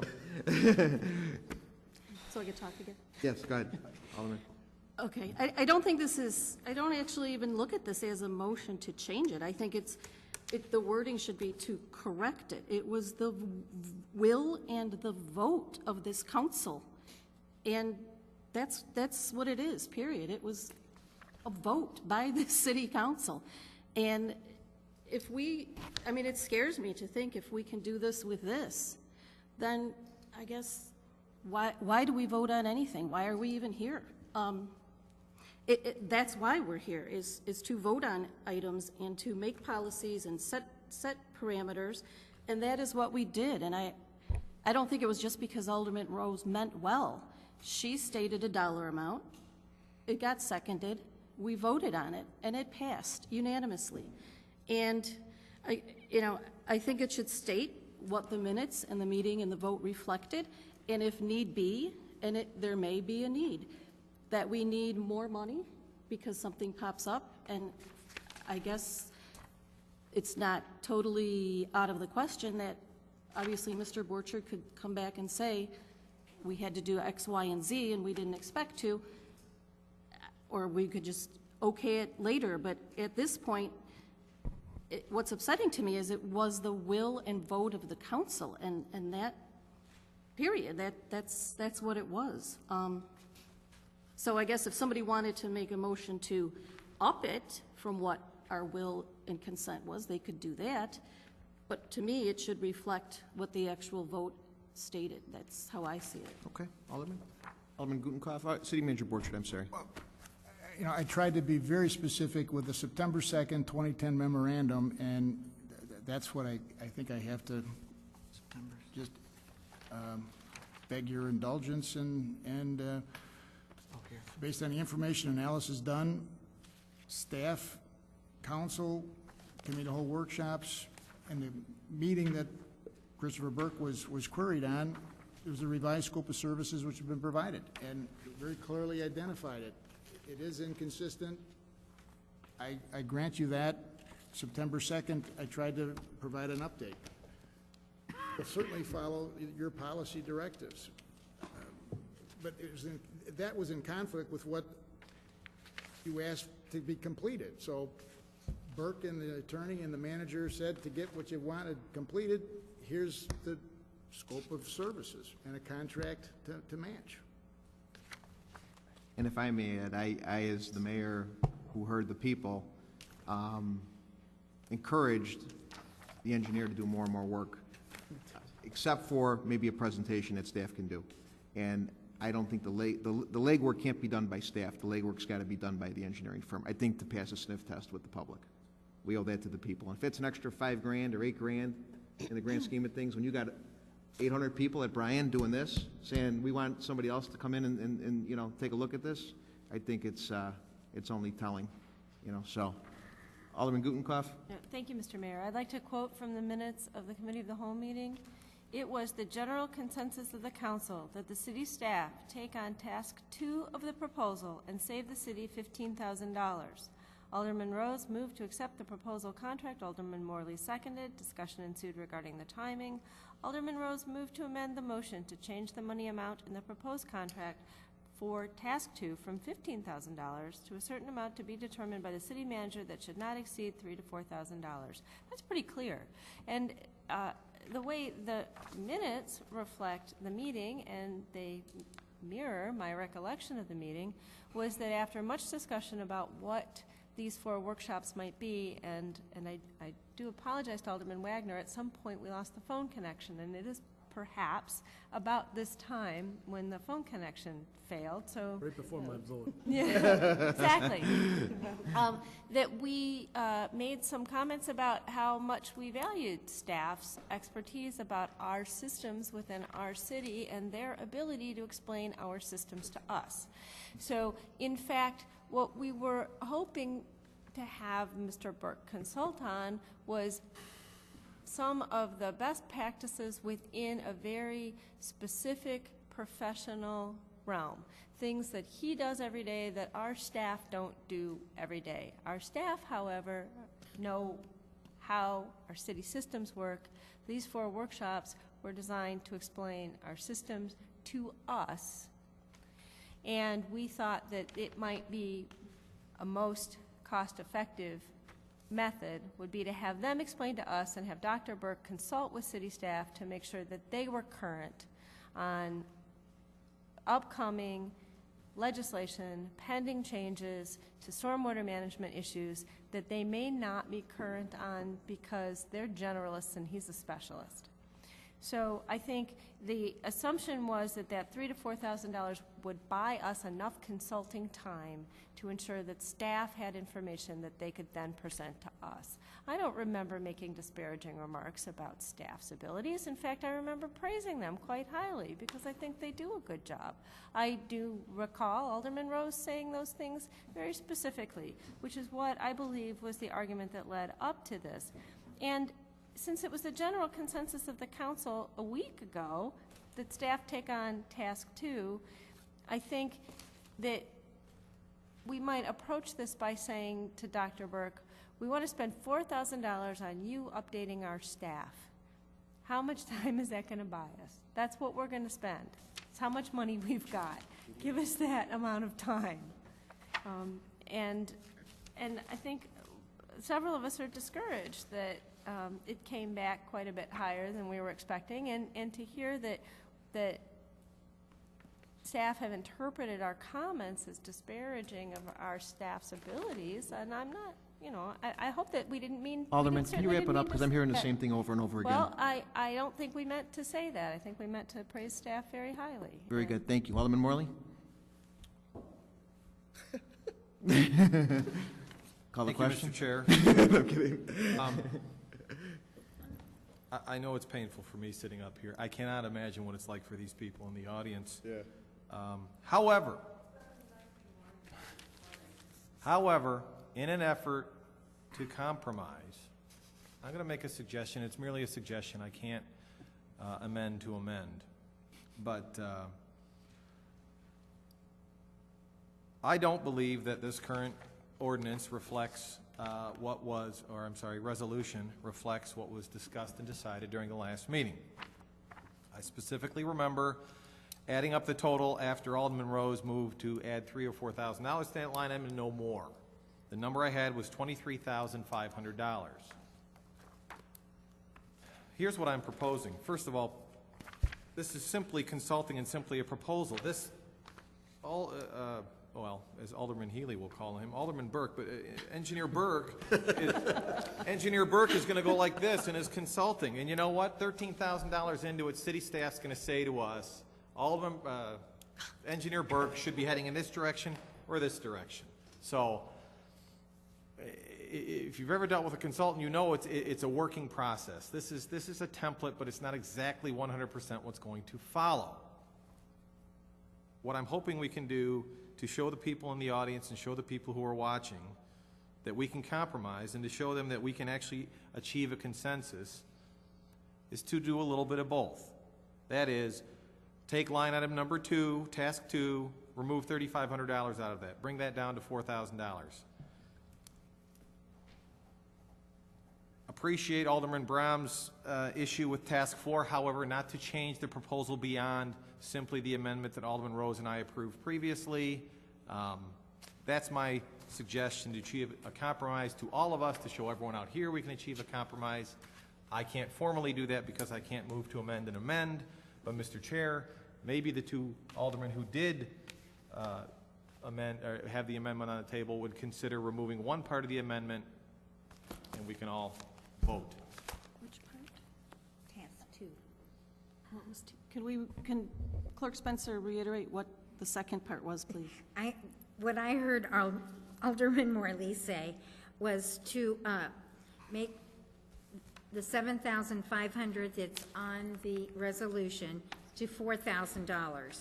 And the comment on task 4 that Alderman Bram said to strike Alderman Burke, I'm saying it now too, Dr. Burke, to strike out where he can't attend other meetings, what did I put here? Other meetings with elected officials. So his suggestion as compromise, his being Alderman Morley, is just agree to $4,000 and let's vote. Am I correct? Thank you. Alderman Leader. There's a tremendous amount of talk up here for weeks and weeks about a comprehensive plan. Now, a comprehensive plan, as we found out from Wheaton, could easily cost $25 to $30 million and take 10 years. This is a very expensive proposition. Now, before I agree to spend that kind of money, or anything near it, I want the best advice I can possibly get, outside advice. Now, it's unreasonable to expect that kind of outside advice for $4,000. It's just not going to go anyplace, a waste of time and effort. And I think if Dr. Burke isn't an expert, quite frankly, there are no experts out there. So I support Alderman Morley here, and I think we should move forward. And if it should be necessary in the future to re-look at this thing, fine. But let's get it off the ground. Let's stop talking and let's move. Alderman Pezza. I'd just like to say that the last thing I would like to see happen this evening is for us not to vote in this contract. That's one of the main reasons I've been pushing so hard for committee the whole meetings every week, is to get a ball rolling. Any ball, some ball, I don't care what kind of a ball it is. Let's roll it. But for the matter of principle, for the sake of right and wrong and policy, the $4,000 was voted on. It should be reflected in the ordinance, and I would hate for us to not vote for this, to get this moving, because it didn't reflect what we voted on originally. So, you know, I'm not sure. I guess when we say other city meetings, if I may clarify, if it's okay to ask if Alderman Bram could clarify, when it says other meetings, does that mean any other meetings, or just to attend only specific ward meetings? I know Alderman Gutenkopf and I already had ours, and we didn't have him there. So can some people have him and others not? Maybe if that part was clarified, then we can move forward with this and just say, okay, fine, let's change it to $4,000 and let's vote on this. Just a point of clarification. Mr. Burke went to the 5th Ward meeting, which the 3 wards that were probably devastated the hardest were the 5th, the 6th, and the 7th wards. If you look at the maps and you look at the plotting points, those were the really, really hard hit. And he offered pro bono to go to those ward meetings. So we didn't pay. We didn't pay for that, Okay. which I think was pretty stand-up of him. He's not even... Didn't offer to us, but. Yeah, yeah. Well, you know, I think if you would have asked him, he probably would have come. Alderman Nybel reached out and asked him, and I Alderman didn't think it was Wagner. appropriate, but. And I thought that was nice of him to do that as a pro bono. However, I think if we went into the 2nd Ward and in the 3rd Ward, where issues like this were minimal, and I don't want to downplay anybody that got water in the 2nd or 3rd wards. I mean, I'm from the 2nd Ward. But when you look at the clusters, the 5th Ward, the 6th Ward, and the 7th Ward got hammered. And that's where I think he felt, if I can give some of my time, you know, those are the people that really came out in droves, 80, 90, 100 people at a meeting. So, Alderman Brown. Yeah, to respond to Alderman Pezza's request, my concern here is this. I am not privy, or maybe I am. I have not went to every single ward meeting. I don't know if Alderman Burke is doing it on his own dime. That is something that Dr. Burke. Oh my gosh. The only Alderman Burke I know is the finance chairman from the city of Chicago. So, I apologize, Dr. Burke. A little bit above all of our pay grades, I think. It is getting late. Dr. Burke, Alderman Morley started that. If Dr. Burke goes pro bono to the ward meetings, you know, in a way, I actually have an issue with that, because I don't know what our consultant is saying. You know, he's our professional opinion. I don't know what he's saying at Ward 1, 2, 3, 4, 5, 6, 7. That's why I feel, you know, strongly, and it is vague in the wording on page 2, task 4, because it says, or other meetings with elected officials. So it is vague. But I want to make sure that I'm hearing a consistent message in front of all of my elected official counterparts, and that is the point that I'm trying to make here. Because I don't want to hear from resident A that Dr. Burke said something, and then get and I'm not saying that this would happen, but hypothetically, and get a different response in front of the full city council. In regards to that, I made my statement made to move this along, to actually seek a compromise, which I try to do very often. I will concur to amend or revise my motion, whatever it's called nowadays, to only do, which is funny that it's even an amendment, do the $4,000 for task 2, with my feelings noted that I would prefer that the only time that Dr. Burke speaks is in front of the full elected body, so we all hear the same viewpoint and perspective every single time. I'll second again. Okay, second? The amendment. With the amendment? All righty. Alderman Morley. All the question. All the question. Okay, so Okay. on the amended, okay, I'm going to challenge. all right. Okay, does Alderman Healy? everyone know what they're voting on, or do I have to? It's just, You got a he's challenge? challenging the. I'm challenging the Call a question. Challenge and call a question? You want more discussion? Okay. We got a challenge on the call the question. Question? No? You can rule. Okay. Whether or not you think there's enough discussion, and if you don't think there's been enough discussion, you can, I would allow for discussion. Alderman Healy. Thank you, Mr. Mayor. I didn't intend to speak, but a couple of the later comments. Myself and Alderman Nybo, when we were discussing what we wanted to accomplish during our ward meeting, felt it was very important to give our residents access to experts. Now, experts take many shapes and sizes and forms. It could be city staff, it could be General Burke, it could be... General? Could be many different people. So, Alderman Nybo approached Dr. Burke with my full support if he would attend our ward meeting with the understanding that it would be no more for an hour and that it would not cost the taxpayers of Elmhurst anything, nor would it cost us anything. I heard, a comment made about appropriate. I don't care. What I do know is that the time that Dr. Burke spent in front of the Fifth Ward residents was well used. The residents didn't want to talk to me. They didn't want to talk to Alderman Nybel. They didn't want to talk to Mayor DeCiani, a resident of the Fifth Ward. They wanted to talk to Dr. Burke, and it gave them the opportunity to do so. The reason I supported the initial resolution, and will support the amended amendment as long as I understand it, is I think it's important that Dr. Burke that the residents have access to Dr. Burke on some basis. Whether we like it or not, the residents are going to look at Dr. Burke differently than they look at any one of us, that they look at differently than they look at any city staff.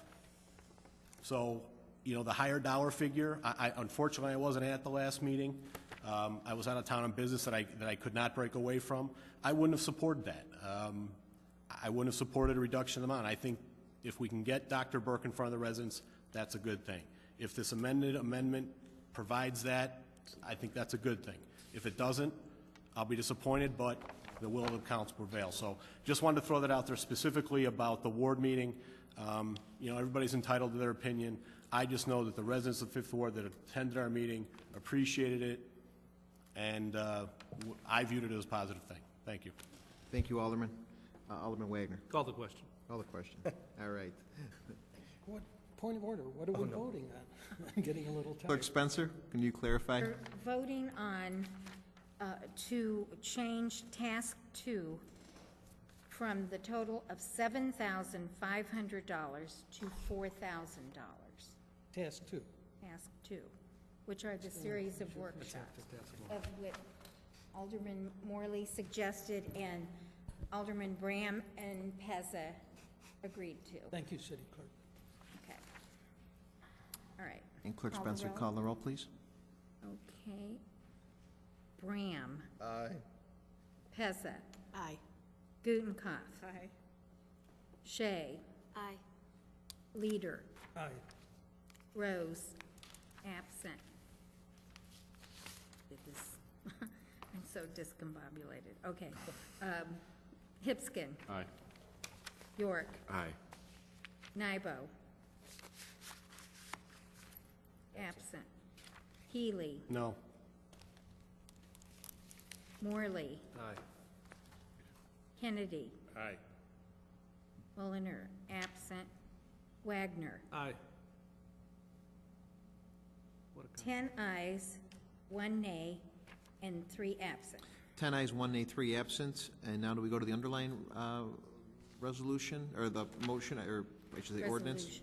Resolution, I should say. Motion for the resolution. And without further discussion, I ask Clerk Spencer to call the roll. Okay. Healy. Aye. Wagner. Aye. Gutenkopf. Aye. Pezza. Aye. Shea. Aye. Leader. Aye.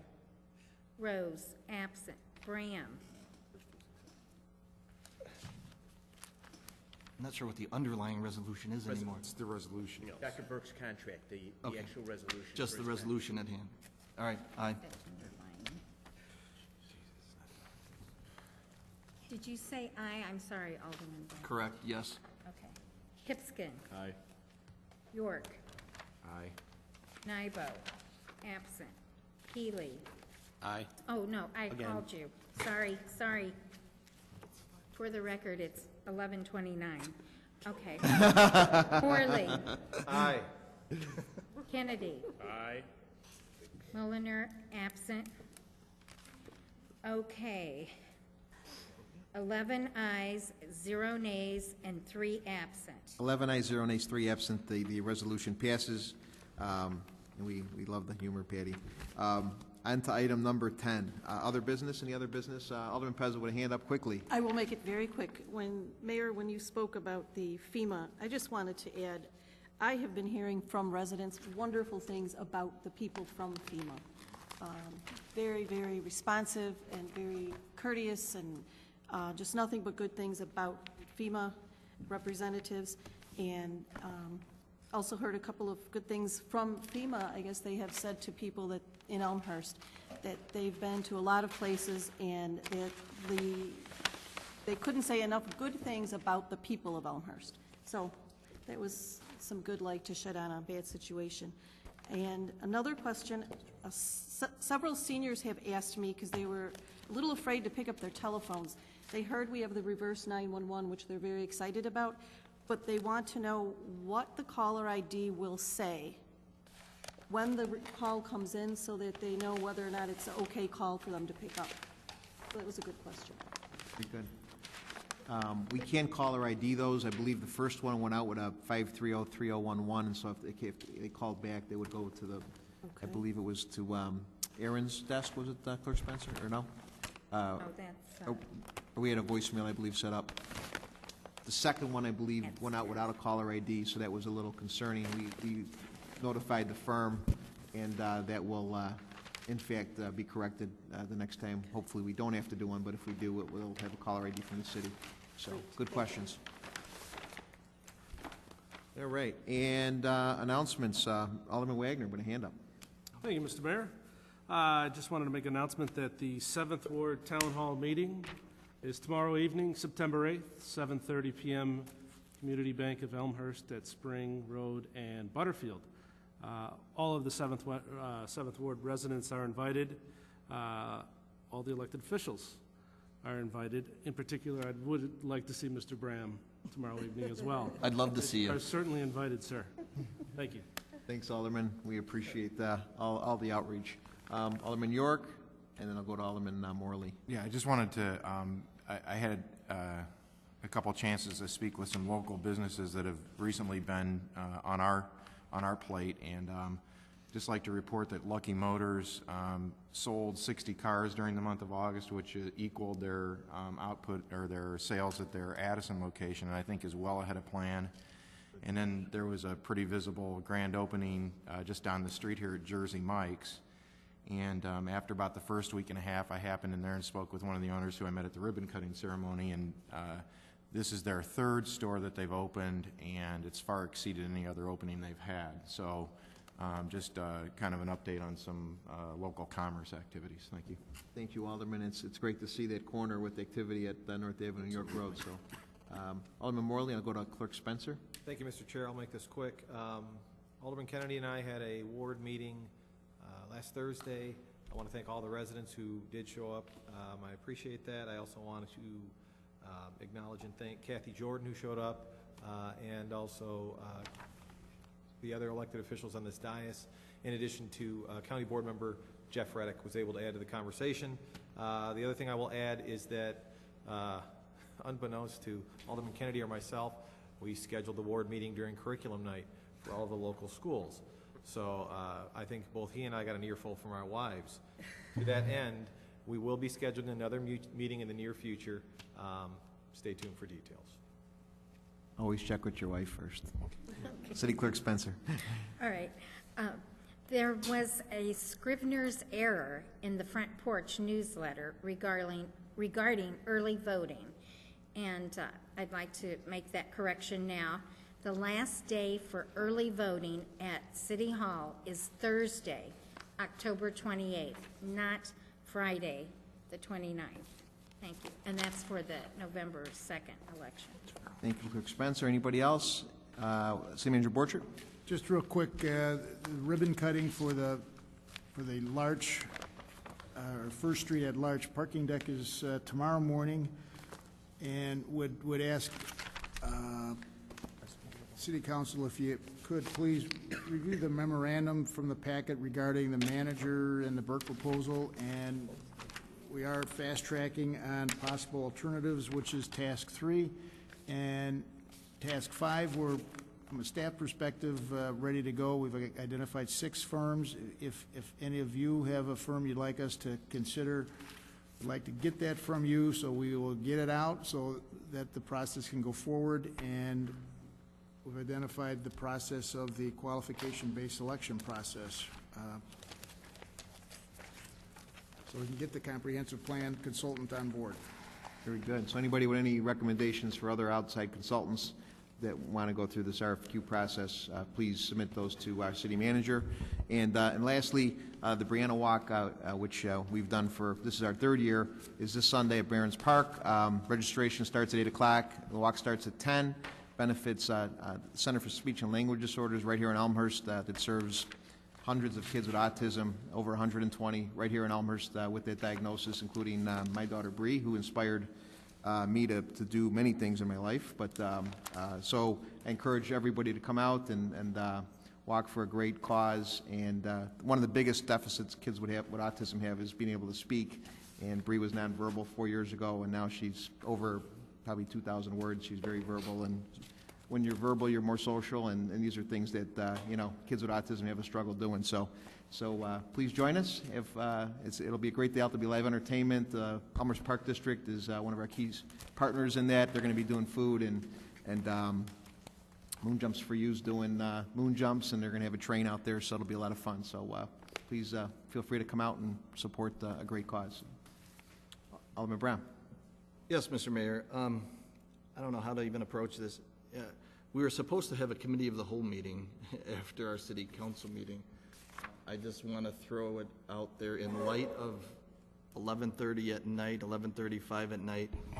I guess even though if we can handle this in short time frame, I would prefer to do it, but I would like to just get the council's opinion on what we want to do with the committee of the whole. A consensus I kind of heard tonight is that, and I think what we did tonight was cover a lot of the stormwater issues that I think we would have covered if we have another meeting.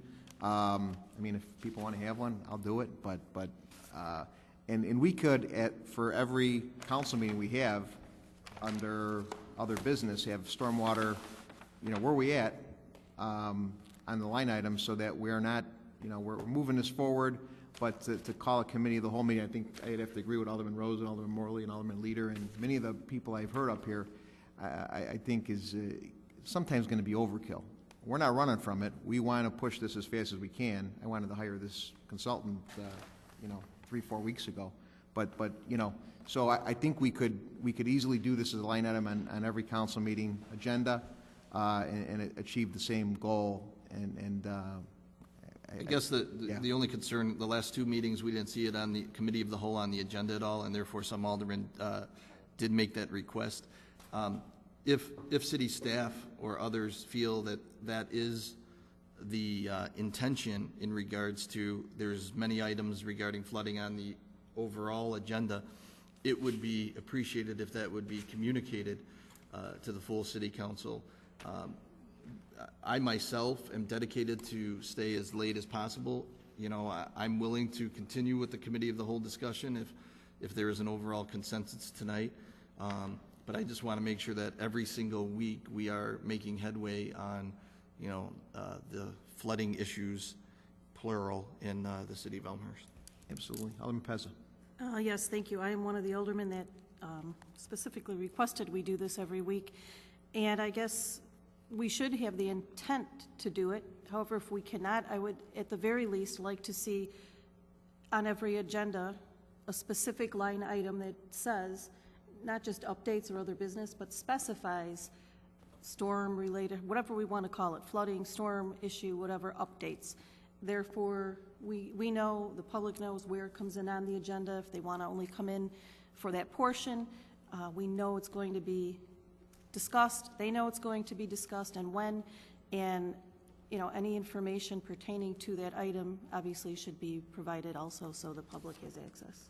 I don't see any problem with that, and we can definitely have that on the agenda for our council meetings, and then, you know, when these workshops do come up and staff does do their presentation, naturally we'll do those as committee of the whole, or, you know, or maybe a public works workshop. We'll discuss that, but we want to make sure we get the message out as well too. But we also don't want to, you know, beat a dead horse.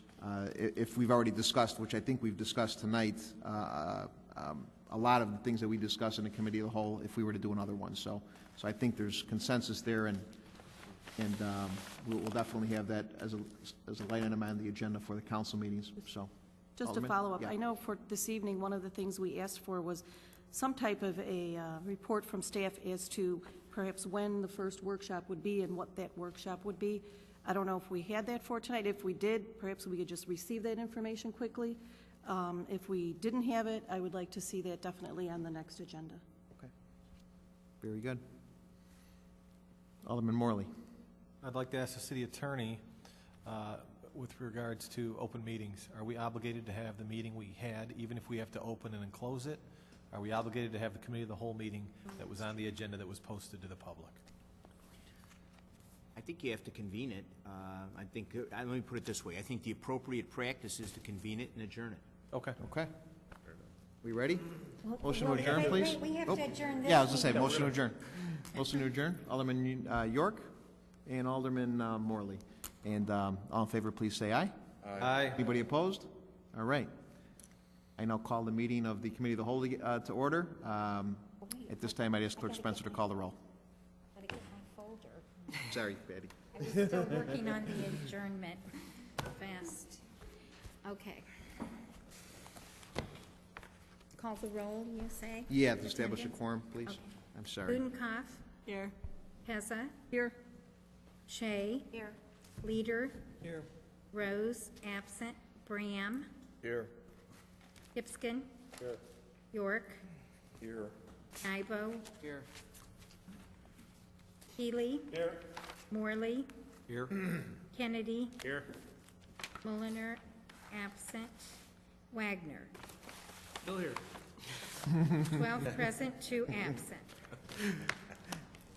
12 present, 2 absent. 12 present, 2 absent. We have an official quorum, and this will be the shortest meeting in the record. At this time, ask for a motion to adjourn. Alderman Gutenkopf. Alderman Brown, any amendments? No, I'm kidding. All in favor? Say aye.